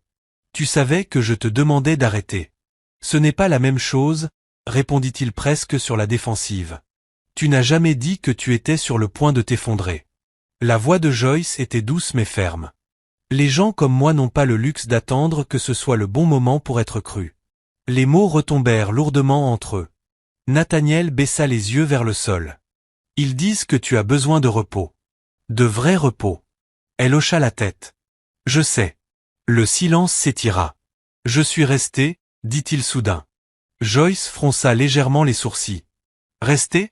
Je ne suis pas parti de l'hôpital, » précisa Nathaniel. « J'ai annulé mes réunions. J'ai attendu. » Cet aveu la surprit, non parce qu'il était gentil, mais parce qu'il était inutile à dire. Joyce ne le remercia pas. « Tu n'étais pas obligé, » répondit-elle. « Je voulais l'être, » dit-il. Puis, après une pause, « j'en avais besoin. » C'était nouveau. Un médecin entra brièvement, expliquant que Joyce aurait besoin d'au moins quelques jours de repos, peut-être plus. Nathaniel écouta attentivement, posant des questions que Joyce ne l'avait jamais entendu poser pour qui que ce soit d'autre. Quand le médecin partit, Nathaniel resta debout, la tension rayonnant de lui. « Ça ne peut pas continuer comme ça, » dit-il enfin. Joyce le regarda droit dans les yeux. « Non, ça ne peut pas. » Il hésita. « Si tu pars, si tu ne reviens pas la nuit, tu survivras, » dit Joyce. « Même si tu n'as pas l'impression que ce sera le cas. » Nathaniel grimaça, comme si ces mots touchaient une vérité trop proche. Plus tard dans la nuit, après que Joyce eut été transférée dans une salle calme, elle se réveilla avec une sensation familière, l'obscurité pressant au bord de la pièce. Les lumières étaient tamisées. Les ombres s'étiraient le long des murs. Son cœur s'emballa instinctivement. Puis elle réalisa quelque chose. Elle était seule et elle était en sécurité. Cette pensée se posa dans sa poitrine avec un calme surprenant. Dans une autre partie de la ville, Nathaniel était assis seul dans son appartement pour la première fois depuis des semaines. Toutes les lumières étaient allumées. Chaque lumière. Le silence était assourdissant. Il arpenta le salon, puis le couloir, puis recommença. Son téléphone reposait intact sur la table. Il résista à l'envie d'appeler, d'ordonner, de rétablir l'ancien schéma. Des images envahirent son esprit. Le rire de Bana, la petite main de Seogio dans la sienne, le bruit de la pluie sur le métal juste avant l'accident. Sa respiration s'accéléra, sa vision se brouilla. Il s'affaissa sur le canapé, pressant ses paumes contre ses yeux.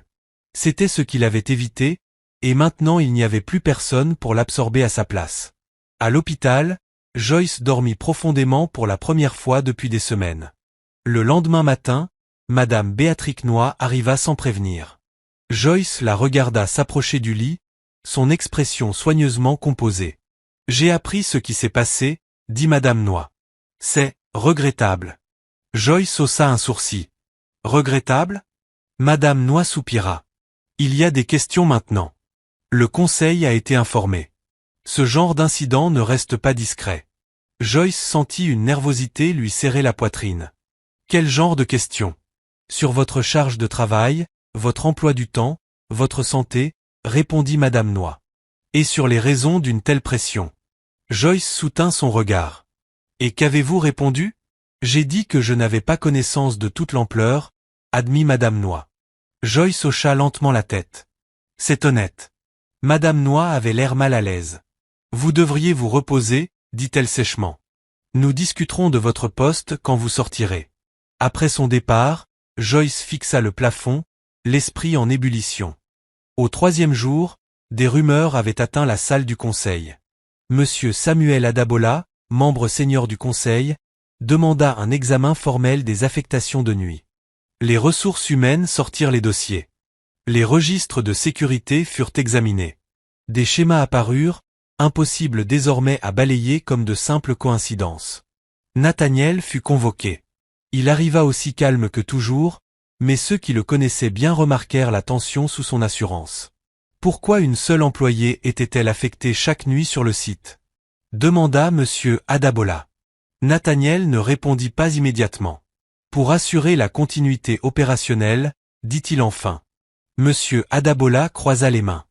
La continuité opérationnelle n'explique pas un effondrement médical. Le silence suivit.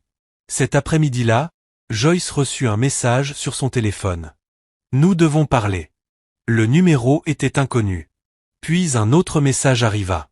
Nathaniel. Joyce fixa l'écran un long moment avant de poser le téléphone. Elle n'était pas encore prête.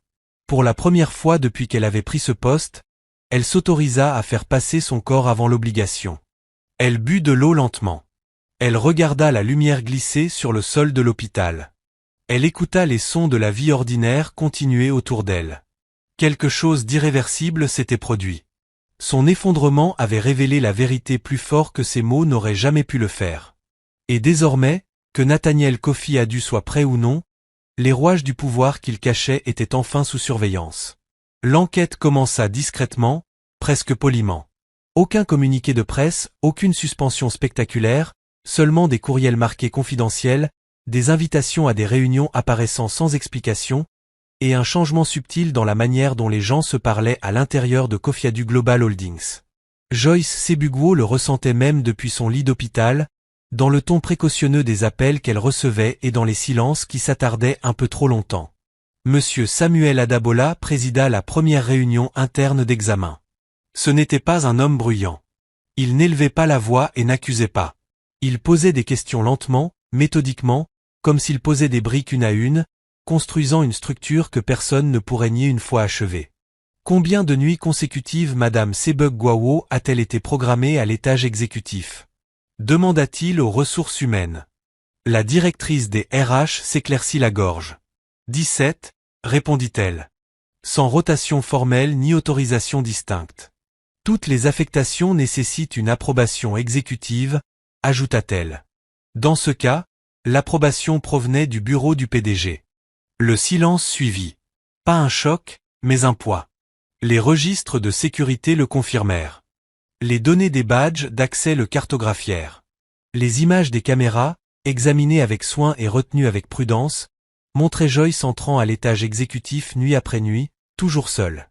Aucun comportement déplacé manifeste, aucune voix élevée, aucune menace explicite, et pourtant le schéma était indéniable. Pourquoi une agente d'entretien devait-elle rester après la fin de ses tâches? Demanda monsieur Adabola. Madame Béatrix Noy était raide à la table. Le PDG a demandé une continuité, répéta-t-elle, reprenant la formule qu'elle avait utilisée avec Joyce. Monsieur Adabola la fixa calmement. Continuité de quoi? Madame Noy hésita. De présence. Le mot resta suspendu dans l'air, exposé et insuffisant. Lorsque Nathaniel Kofi Adu fut enfin invité à s'exprimer, il le fit calmement. J'assume l'entière responsabilité de la planification, dit-il. Aucune politique n'a été violée. Monsieur Adabola ne répondit pas immédiatement. Elle fit glisser un document sur la table à la place. Voici le rapport médical de Madame Sebugwo, dit-il. Épuisement sévère, effondrement induit par le stress. Cela s'est produit alors qu'elle était sous votre instruction directe. Nathaniel jeta un coup d'œil au papier, mais ne le prit pas. Je n'ai jamais voulu lui faire du mal, dit-il. Monsieur Adabola savait que l'intention n'était pas la même chose que l'impact. À l'extérieur de la salle du conseil, l'entreprise bourdonnait d'une anxiété contenue. Les gens sentaient que quelque chose de grave était en train de se produire. Les assistants chuchotaient. Les managers évitaient les regards. La question muette se transmettait d'étage en étage. Le PDG est-il enfin remis en question? À l'hôpital, Joyce reçut une visite qu'elle n'attendait pas. Monsieur Adabola arriva seul, vêtu simplement, avec une attitude respectueuse. Il demanda la permission avant de s'asseoir. « Je voudrais entendre votre version, » dit-il doucement. « Avec vos propres mots. » Joyce prit une profonde inspiration. Elle ne dramatisa pas. Elle ne pleura pas. Elle parla comme elle avait appris à survivre. Clairement, prudemment, avec la retenue née d'une longue habitude. Elle décrivit les nuits, les consignes, le silence, la peur de perdre son emploi. La manière dont son corps l'avait lentement trahi. « Je lui ai demandé d'arrêter, » dit-elle. Plus d'une fois. Monsieur Adabola hocha la tête en prenant des notes. Et quelle a été sa réponse? Joyce soutint son regard. Il a dit qu'il ne pouvait pas. La simplicité de la réponse frappa plus fort que n'importe quelle accusation. Vous sentiez-vous libre de refuser? Demanda monsieur Adabola. Joyce ne répondit pas tout de suite. Non, dit-elle enfin. Je me sentais remplaçable. Monsieur Adabola referma calmement son carnet. C'est tout ce dont j'avais besoin, dit-il. À la fin de la semaine, le conseil prit une décision. Nathaniel Kofi Adu se retirerait temporairement des opérations quotidiennes. Pas comme une sanction, du moins pas officiellement, mais comme une mesure visant à garantir la stabilité organisationnelle pendant l'examen. Le langage était prudent. Les implications, elles, ne l'étaient pas. Lorsque Nathaniel reçut l'avis, il ne protesta pas. Il resta assis seul dans son bureau, les lumières vives, le silence pesant. Pour la première fois, le bâtiment lui parut étranger, non plus une extension de son contrôle, mais un lieu qu'on lui demandait de quitter. Il pensa à Joyce dans son lit d'hôpital, à sa voix calme, à la façon dont elle avait tracé une ligne sans crier. Il avait bâti des empires. Il avait déjoué des rivaux. Il avait survécu à des pertes qui auraient brisé des hommes moins forts. Et pourtant, c'était une femme de ménage, quelqu'un que le système lui avait appris à ne pas voir, qu'il avait finalement forcé à s'arrêter de fuir. Ce soir-là, pour la première fois depuis des années, Nathaniel n'alla pas au bureau. Il resta assis dans son appartement, toutes les lumières allumées, la ville vibrant en contrebas. Les souvenirs vinrent malgré tout. La peur aussi, mais il n'y avait plus personne pour la porter à sa place. À l'hôpital, Joyce sortit discrètement.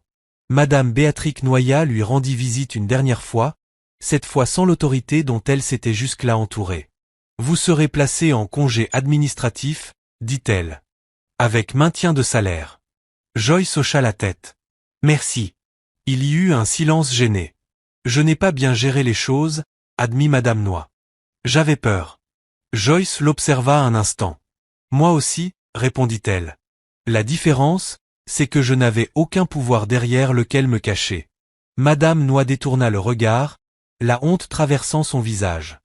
L'entreprise publia une brève note interne reconnaissant des défaillances systémiques et promettant un réexamen des protections des employés, en particulier pour le personnel de nuit et les travailleurs à bas salaire. Aucun nom ne fut mentionné, mais tout le monde comprit. Dans les jours qui suivirent, Joyce rentra chez son père, le corps encore faible, mais la colonne vertébrale nouvellement solide. Les voisins chuchotaient en la voyant pendant la journée au lieu de la voir partir avant l'aube. Certains la regardaient avec curiosité, d'autres avec un respect silencieux.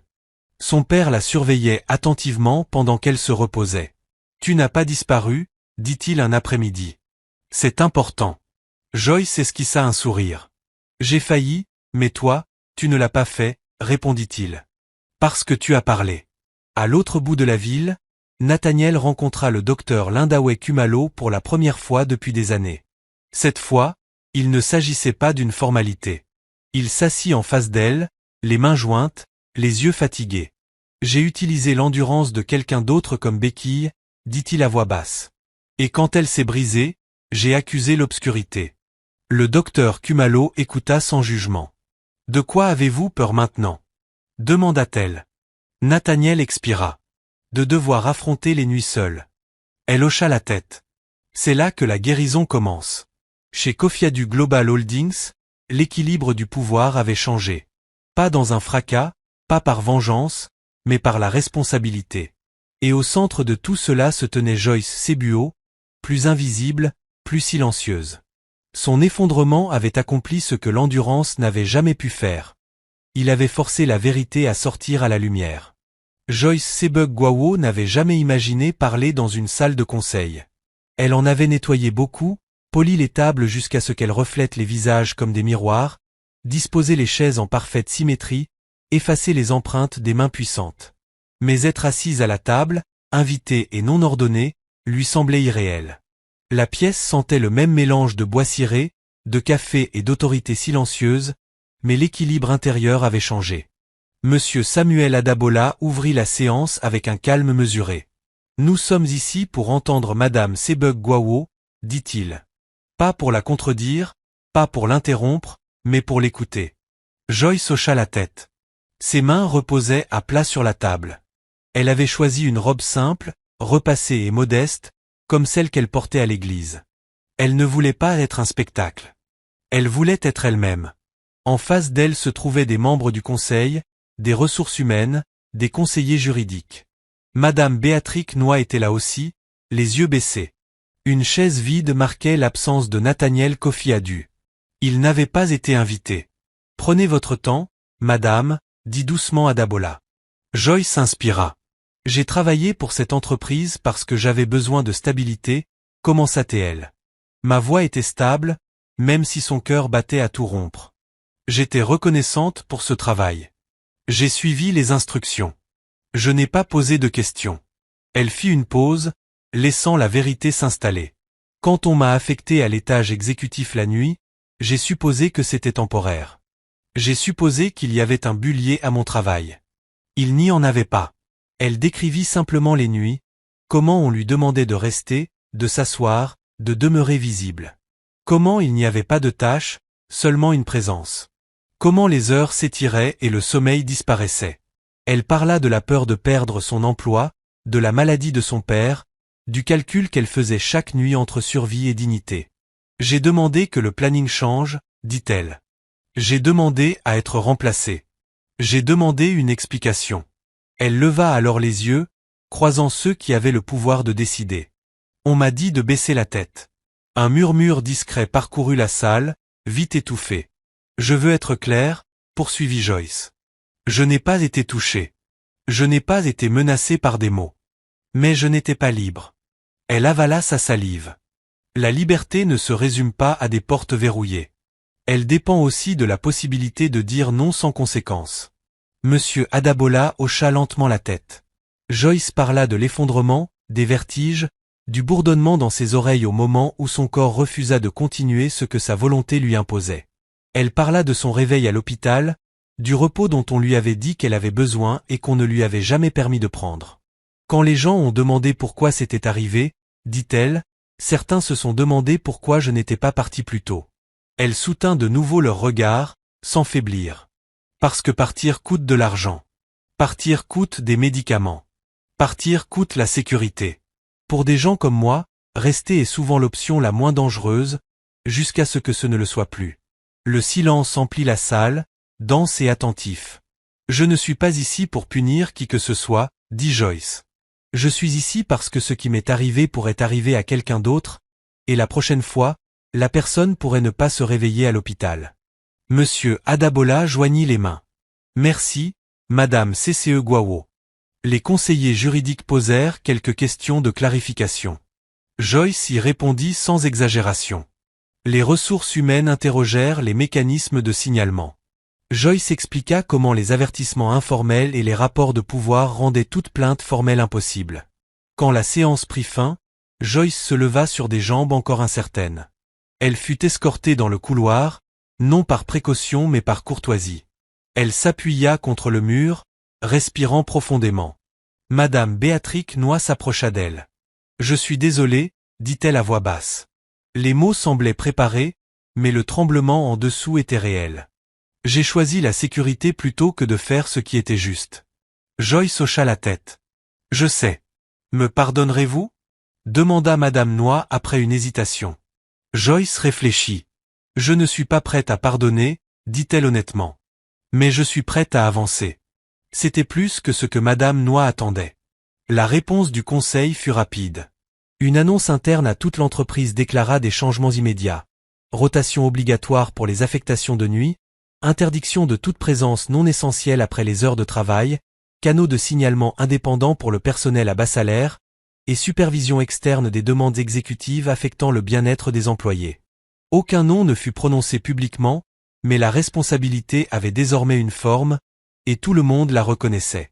On offrit à Joyce un choix, revenir dans un autre poste avec des horaires aménagés, ou accepter une indemnité de départ accompagnée d'un soutien pour trouver un nouvel emploi. Il n'y avait aucune pression, aucune échéance imposée. Elle demanda du temps. Ce soir-là, elle reçut un message qu'elle attendait. « Puis-je vous parler ? Nathaniel. » Joyce le lut 2 fois. Elle ne répondit pas immédiatement. Elle rentra chez elle, prépara du thé, s'assit près de son père tandis que le soleil déclinait. Il l'écouta raconter la réunion, les changements, le choix qui s'offrait à elle. « Tu as parlé, dit-il doucement, et la pièce sembla l'écouter aussi. Je suis fatigué, admit Joyce. Il hocha la tête. Alors choisit le repos. Plus tard dans la nuit, elle répondit à Nathaniel. Nous pouvons parler en présence d'un médiateur. La rencontre eut lieu 2 jours plus tard, dans un bureau neutre aux parois de verre et à la lumière douce. Le docteur Lindway Khumalo était assis entre eux, posture ouverte, voix calme. Nathaniel paraissait différent, moins cuirassé, plus à découvert. Je suis désolé, dit-il immédiatement. Pas de la façon dont on le dit quand on a peur des conséquences. Je suis désolé parce que j'ai pris ce qui ne m'appartenait pas.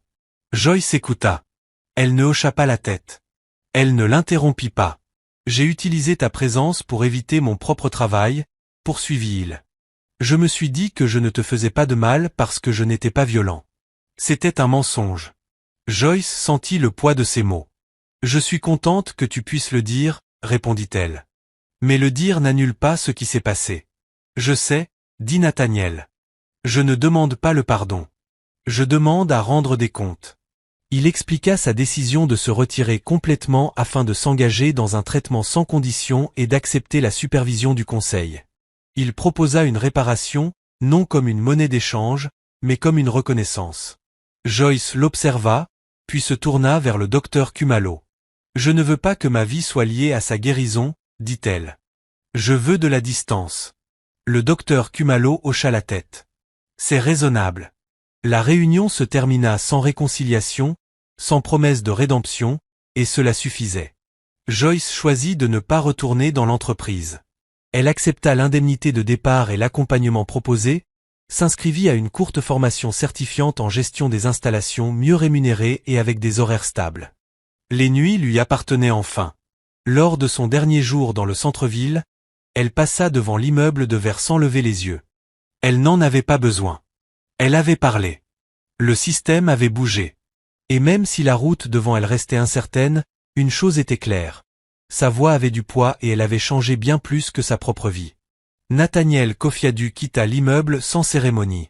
Pas de mail d'adieu, pas de communiqué soigneusement rédigé au personnel, pas de photo le montrant serrant des mains au conseil. Son départ fut discret. Des cartons portés après les heures de bureau, des badges désactivés, des assistants réaffectés. Au matin, son bureau était vide, ses parois de verre reflétant une entreprise qui ne tournait plus autour de lui. Pendant des années, Nathaniel avait cru que se retirer ressemblerait à un échec.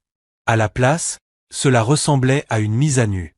Il loua un petit appartement en périphérie de la ville, loin de la ligne d'horizon qu'il avait autrefois rassurée. La première nuit, il alluma toutes les lumières et les laissa allumées. Il s'assit sur le bord du lit, chaussures encore aux pieds, écoutant les sons inconnus de la vie ordinaire. Des télévisions chez les voisins, des rires lointains, un chien qui aboyait quelque part dans la rue. Quand l'obscurité pressa au bord de sa vision, il n'appela personne. Il respira. Les séances avec le docteur Linda Khumalo commencèrent 2 fois par semaine. Il n'y avait pas de raccourcis, pas de mise en scène, pas de titres impressionnants qui comptaient dans cette pièce. Nathaniel parla d'abord avec hésitation, tournant autour de sa perte comme on tourne autour d'une blessure trop sensible pour être touché. Le docteur Khumalo posa des questions qui ne le flattaient pas. « Qu'est-ce que le contrôle t'apportait » demanda-t-elle. « Un délai » répondit-il après un long silence. « Du temps. Du temps contre quoi ? Contre le souvenir. » Ils parlèrent du deuil, non comme d'un événement unique, mais comme d'un paysage qu'il avait évité de traverser. De la peur, non comme d'une faiblesse, mais comme d'une compagne ignorée qui avait guidé ses décisions. Du pouvoir, non comme d'une protection, mais comme d'un outil qu'il avait mal utilisé pour faire taire sa propre terreur. Tu n'as pas choisi d'être traumatisé, dit le docteur Khumalo un après-midi. Mais j'ai choisi comment y faire face, répondit Nathaniel en hochant la tête. Et j'ai choisi la mauvaise voie. Dans une autre partie de la ville, la vie de Joyce Sebug-Gwawo changeait de manière plus silencieuse. La formation l'a mis au défi d'une façon inattendue. Elle étudia les systèmes des bâtiments, les protocoles de sécurité, les logiciels de planification qu'elle côtoyait depuis des années sans reconnaissance officielle. La classe était petite, les horaires prévisibles. Elle dormit toute la nuit pour la première fois depuis des mois. Parfois, elle se réveillait avant l'aube par habitude, le corps tendu, prêt à obéir à un ordre qui ne venait jamais. Elle restait immobile, écoutait le silence, puis se rendormait. Son père remarqua la différence. « Tu respires autrement ?» dit-il un soir pendant le dîner. Joyce sourit. « Je crois que mon corps apprend qu'il a le droit de se reposer. » La nouvelle des changements dans l'entreprise se propagea au-delà de ses murs. D'autres sociétés prirent note. Les politiques de travail de nuit furent révisées. Les lignes de signalement anonymes renforcées. Rien de tout cela ne fut publiquement attribué à Joyce, mais elle en sentit l'onde lorsque d'anciens collègues lui envoyèrent des messages discrets. « Merci d'avoir parlé », écrivit l'un. « Ils ont changé nos horaires », dit un autre. « Je ne savais pas qu'on avait le droit de dire non. » Joyce lut ces messages lentement, les accueillant sans les laisser peser sur elle. Elle n'avait pas parlé pour devenir un symbole. Elle avait parlé pour survivre. Si sa survie ouvrait de l'espace pour d'autres, elle l'acceptait, mais sans en faire un nouveau fardeau. Les journées de Nathaniel s'installèrent dans une routine qui ne dépendait plus de l'évitement. Il apprit des techniques d'ancrage. Il s'entraîna à rester dans des pièces faiblement éclairées avec une seule lampe au lieu d'une lumière totale. Il laissa les souvenirs remonter pas tous à la fois, pas sans soutien, mais honnêtement. Certaines nuits étaient plus difficiles que d'autres. Les pires, il faisait les 100 pas, comptait ses respirations, écrivait jusqu'à ce que sa main se crispe. Il écrivit des lettres qu'il n'envoya pas, à Habana, à Kojo, à la version de lui-même qui croyait que le contrôle était une forme de soin. Il en écrivit aussi une à Joyce. Il la réécrivit plusieurs fois. Finalement, il la garda brève. Je fais le travail que j'évitais. Je ne demande pas le pardon. Je voulais que tu saches que ta limite comptait. Il n'attendait pas de réponse. Quand Joyce reçut la lettre des semaines plus tard, elle la lut une fois et la rangea dans un tiroir. Elle ne ressentit ni colère ni soulagement. Elle ressentit quelque chose de plus discret, une forme d'achèvement. Le conseil finalisa ses décisions. La démission de Nathaniel fut acceptée. Un successeur fut nommé. Le discours public de l'entreprise parla de renouveau et de garde-fous, non de scandale. En interne, les changements tinrent. Des auditeurs externes furent engagés. Les formations devinrent obligatoires. Le système avait appris, lentement, imparfaitement, mais il avait appris. Un après-midi, Joyce assista à une petite cérémonie dans son centre de formation. Les certificats furent remis. Des photos furent prises. Quand son nom fut appelé, elle s'avança, droite et posée. Plus tard, en rentrant chez elle, elle passa près d'un groupe de femmes attendant un bus. L'une d'elles la reconnut. « Vous êtes Joyce ?» dit-elle timidement. « De l'entreprise. » Joyce hocha la tête. « Je voulais juste dire, » continua la femme en baissant la voix. « À cause de ce qui s'est passé, ils m'ont retiré des nuits. Je peux revoir mes enfants. » Joyce sentit sa poitrine se serrer. « Je suis contente, » dit-elle simplement. Ce soir-là, Nathaniel était assis dans son appartement avec une seule lampe allumée. Les ombres étaient là, mais elles ne régnaient plus sur la pièce. Il ouvrit son carnet et écrivit ce que le docteur Khumalo lui demandait chaque semaine. « Que ai-je appris aujourd'hui ?» Il écrivit que la peur n'excuse pas le mal, que la responsabilité n'est pas une punition, qu'il est capable de changer s'il cesse de déléguer sa douleur aux autres. Il referma le carnet et resta assis en silence. Ailleurs, Joyce se préparait à dormir sans appréhension. Elle vérifia les portes, éteignit les lumières et s'allongea. L'obscurité vint, avec les souvenirs, mais ils ne l'emprisonnèrent pas. De manière différente, ils apprenaient tous deux la même leçon. Guérir ne signifiait pas oublier.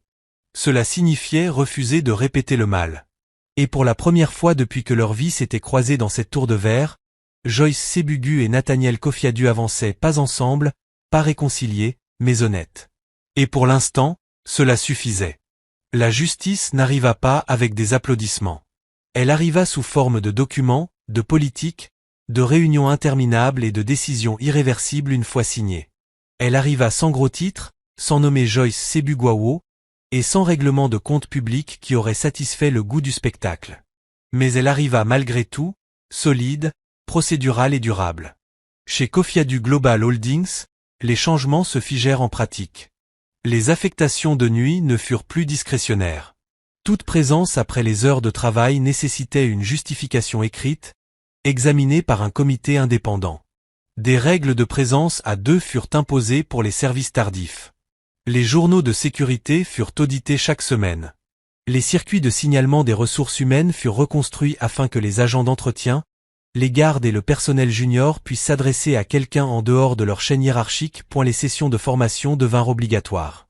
Pas le genre de formation que l'on traverse en somnolant, mais des ateliers encadrés par des spécialistes externes qui parlaient franchement du pouvoir, du consentement et de la coercition. Ils utilisaient des scénarios réels.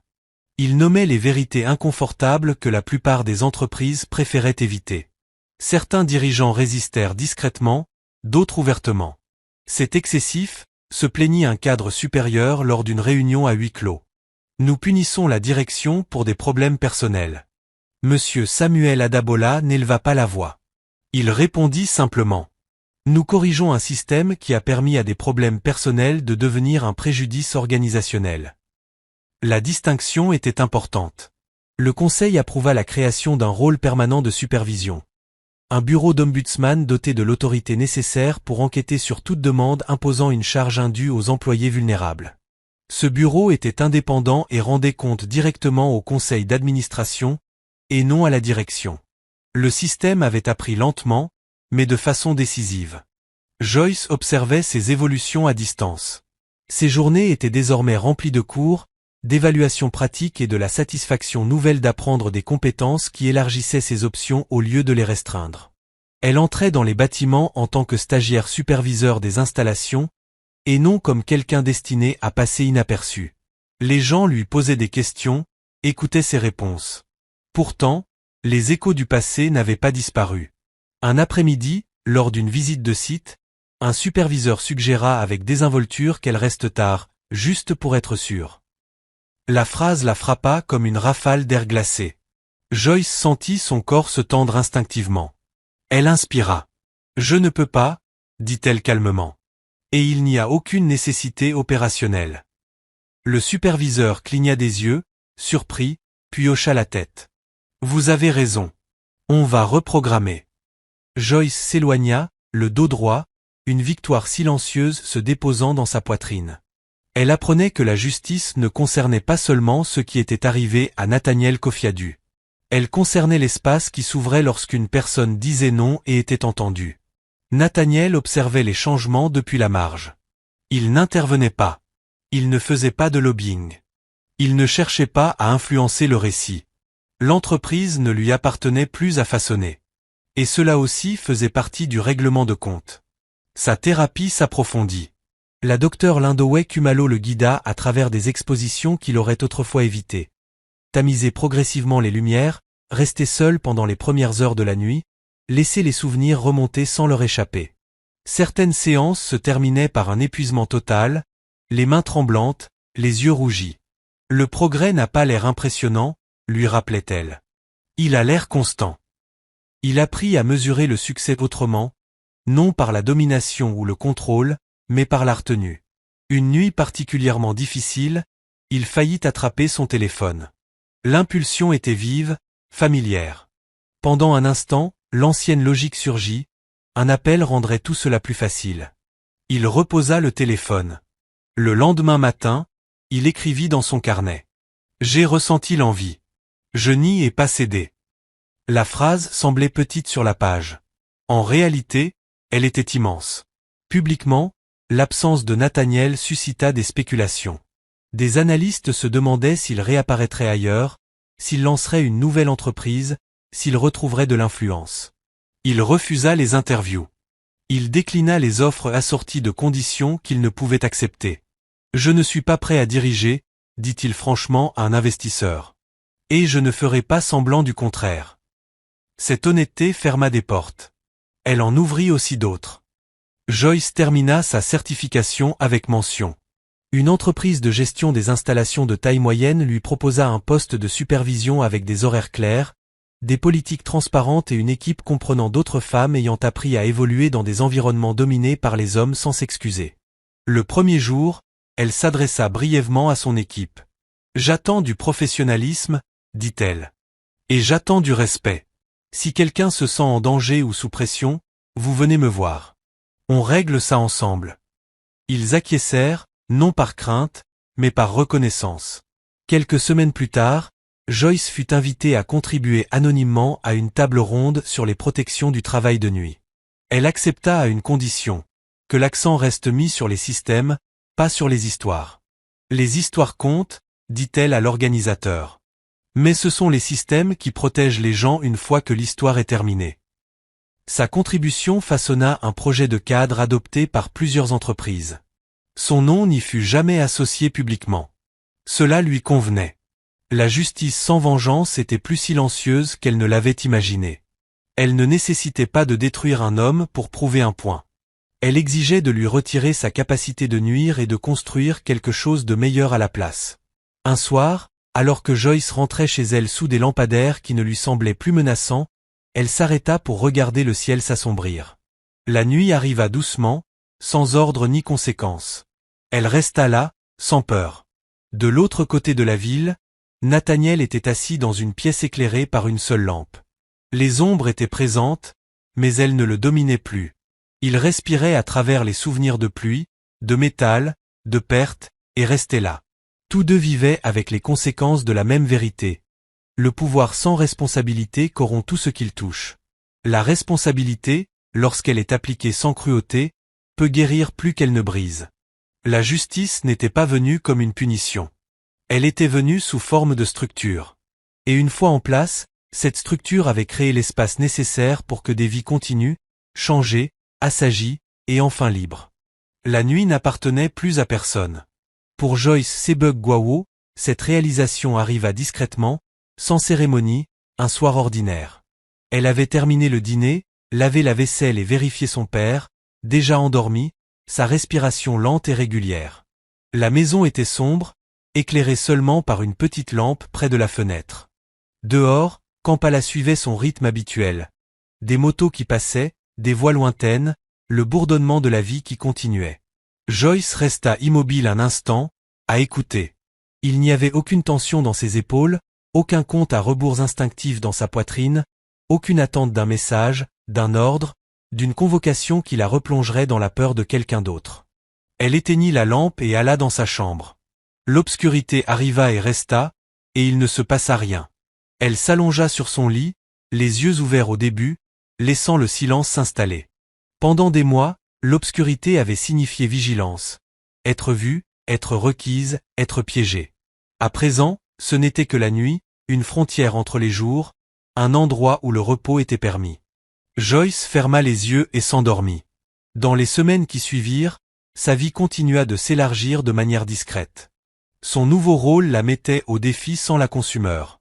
Elle apprit à déléguer, à poser des limites, à exiger le respect des politiques même lorsque c'était contraignant. Un après-midi, une jeune employée s'approcha d'elle avec hésitation. « Madame Joyce, dit-elle, c'est vrai? On n'est pas obligé de rester tard s'il n'y a pas de demande écrite? » « Oui, » répondit Joyce sans hésiter. « C'est vrai. » Les épaules de la jeune femme se détendirent visiblement. « Merci. » Joyce la regarda s'éloigner et ressentit une satisfaction silencieuse s'installer en elle. Ce n'était ni de la fierté ni un triomphe, mais un alignement. Elle n'était pas devenue puissante au sens habituel du monde. Elle était devenue claire, et cette clarté, elle l'apprenait, était une forme de force en soi. Les journées de Nathaniel Kofiadu suivaient désormais un autre rythme. Il se levait toujours tôt, une habitude trop profondément ancrée pour disparaître vite. Il faisait de l'exercice, préparait des repas simples, suivait sa thérapie et faisait du bénévolat 2 fois par semaine dans une petite fondation soutenant les familles touchées par des accidents de la route. Il ne parlait pas de lui-même là-bas. Il écoutait. Parfois, le chagrin surgissait sans prévenir. Certaines nuits étaient plus difficiles que d'autres, mais il ne cherchait plus à les fuir. Un soir, la docteure Linda Khumalo lui posa une question qu'elle gardait depuis un moment. « Si vous pouviez parler à Joyce maintenant, que lui diriez-vous » Nathaniel réfléchit attentivement. « Je dirais, » répondit-il lentement, « qu'elle ne m'a pas sauvé. Et qu'elle n'était pas censée le faire. » La docteure Khumalo hocha la tête. « Et qu'a-t-elle fait ?»« Elle m'a montré le coût du fait de m'éviter moi-même, dit-il, et la limite de mon sentiment de droit. » Cette réponse comptait plus qu'une excuse. Nathaniel ne cherchait pas la réconciliation. Il comprenait désormais que la clôture n'était pas quelque chose qu'il pouvait demander à quelqu'un qui l'avait blessé. La clôture était un travail qu'il devait accomplir seul. À l'anniversaire de la mort d'Abena et de Kojo, il se rendit sur la côte où ils avaient autrefois passé des vacances ensemble. Il se tint au bord de l'eau, le vent fort, l'horizon immense. Il n'essaya pas de contrôler le souvenir. Il le laissa le traverser, douloureux et intact. Il resta jusqu'au coucher du soleil. De retour à Kampala, Joyce assista à la cérémonie de remise de diplôme de sa certification, des mois après l'épreuve qui avait failli la briser. Son père était assis au premier rang, les mains serrées, la fierté brillant dans ses yeux. Lorsque son nom fut appelé, il se leva malgré l'effort que cela lui coûtait. Joyce le vit et sourit. Plus tard dans la soirée, elle prépara un petit repas pour célébrer. Ils mangèrent ensemble, rirent doucement et parlèrent de choses ordinaires. Les voisins, le temps, les projets pour l'année à venir. À un moment, son père la regarda pensivement. « Tu n'as pas laissé l'amertume s'installer en toi, » dit-il. Joyce fit une pause. « Je ne voulais pas porter plus que ce que j'avais déjà. »« Ça, » dit-il doucement, « c'est de la sagesse. » La ville continua d'avancer. Cofiadu Global Holdings s'installa dans sa nouvelle direction. Les systèmes que l'affaire de Joyce avait contribué à remodeler restèrent en place. D'autres entreprises suivirent, non par peur d'un scandale, mais par reconnaissance du fait que les anciennes méthodes avaient des coûts cachés. Aucune statue ne fut érigée. Aucun prix ne fut décerné. Mais moins de personnes restaient tares sans raison. Moins de personnes étaient contraintes à endurer en silence. Moins de nuits étaient volées. Joyce ne croisa jamais de nouveau Nathaniel. Parfois, elle pensait à lui, non avec colère, non avec nostalgie, mais avec une conscience distante. Leur vie s'était croisée au moment d'une rupture, puis avait divergé. Cela suffisait. Un soir, alors que Joyce rentrait chez elle sous un ciel lourd d'étoiles, elle comprit quelque chose qui la surprit, elle n'attendait plus. Plus la justice, plus une excuse pour tout guérir, plus qu'un autre change pour qu'elle se sente entière. Elle avait construit une vie où ses limites n'étaient pas négociables, où son repos n'était pas conditionnel, où sa présence était choisie, et non exigée. Elle comprenait maintenant que c'était la forme la plus vraie de guérison. De l'autre côté de la ville, dans une pièce tranquille éclairée par une seule lampe, Nathaniel écrivit une dernière phrase dans son carnet avant de le refermer pour la nuit. « Le pouvoir ne me donne pas le droit au confort aux dépens d'autrui. Si j'ai peur, c'est ma responsabilité d'y faire face. » Il éteignit la lumière. L'obscurité arriva, et il resta. Deux vies autrefois liées par la peur et le déséquilibre avançaient désormais sur des chemins séparés, chacune transformée, responsable, libre d'une manière qu'elle ne l'avait jamais été auparavant. La justice n'avait pas crié, elle s'était installée, et dans cette installation, la guérison avait trouvé l'espace pour grandir. L'histoire de Joyce Sebug-Gwawo nous rappelle que le préjudice ne vient pas toujours avec des poings levés ou des blessures visibles. Parfois, il arrive silencieusement, enveloppé d'autorité, de routine et de silence. Il se cache derrière des phrases comme « Contente-toi de rester, c'est comme ça que ça se fait » ou « Tu n'as pas le choix ». Et pour ceux qui n'ont pas de pouvoir, le silence peut sembler plus sûr que la vérité, jusqu'à ce que le corps, l'esprit ou l'âme ne puissent plus supporter. La force de Joyce n'était pas bruyante. Elle n'a pas pris d'assaut des bureaux ni exigé vengeance. Elle a fait quelque chose de bien plus difficile. Elle a nommé ce qui se passait, même quand le système était fait pour douter d'elle. Elle nous a montré que la dignité ne consiste pas à gagner contre quelqu'un, mais à refuser de disparaître pour son confort. Son courage nous enseigne que dire non n'est pas égoïste et que poser des limites n'est pas de la cruauté. C'est de la survie. Le parcours de Nathaniel, en revanche, révèle une autre vérité. La douleur n'excuse pas le préjudice. Le traumatisme, aussi profond soit-il, ne donne à personne le droit d'utiliser une autre personne comme bouclier contre sa propre peur. La guérison ne commence que lorsque la responsabilité remplace le sentiment de droit. Pas lorsque les excuses sont perfectionnées, mais lorsque l'évitement cesse. La véritable responsabilité ne consiste pas à être détruit, mais à être transformé. Cette histoire n'est pas un conte de fées où tout se règle du jour au lendemain. Elle est plus proche de la vie réelle. La justice ne vient pas par la vengeance, mais par la structure. La guérison ne vient pas par l'oubli, mais par le choix de ne pas répéter le mal. Et l'espoir ne se trouve pas dans des victoires dramatiques, mais dans des résultats plus silencieux, des systèmes plus sûrs, des limites respectées et des protections qui appartiennent enfin à ceux qui les vivent. Si cette histoire vous a touché, prenez un moment pour réfléchir. Dans votre propre vie, où vous a-t-on demandé d'endurer quelque chose qui, peu à peu, vous coûtait vous-même? Et où le fait de parler avec soin et sincérité pourrait-il commencer à changer cela? Partagez vos réflexions dans les commentaires.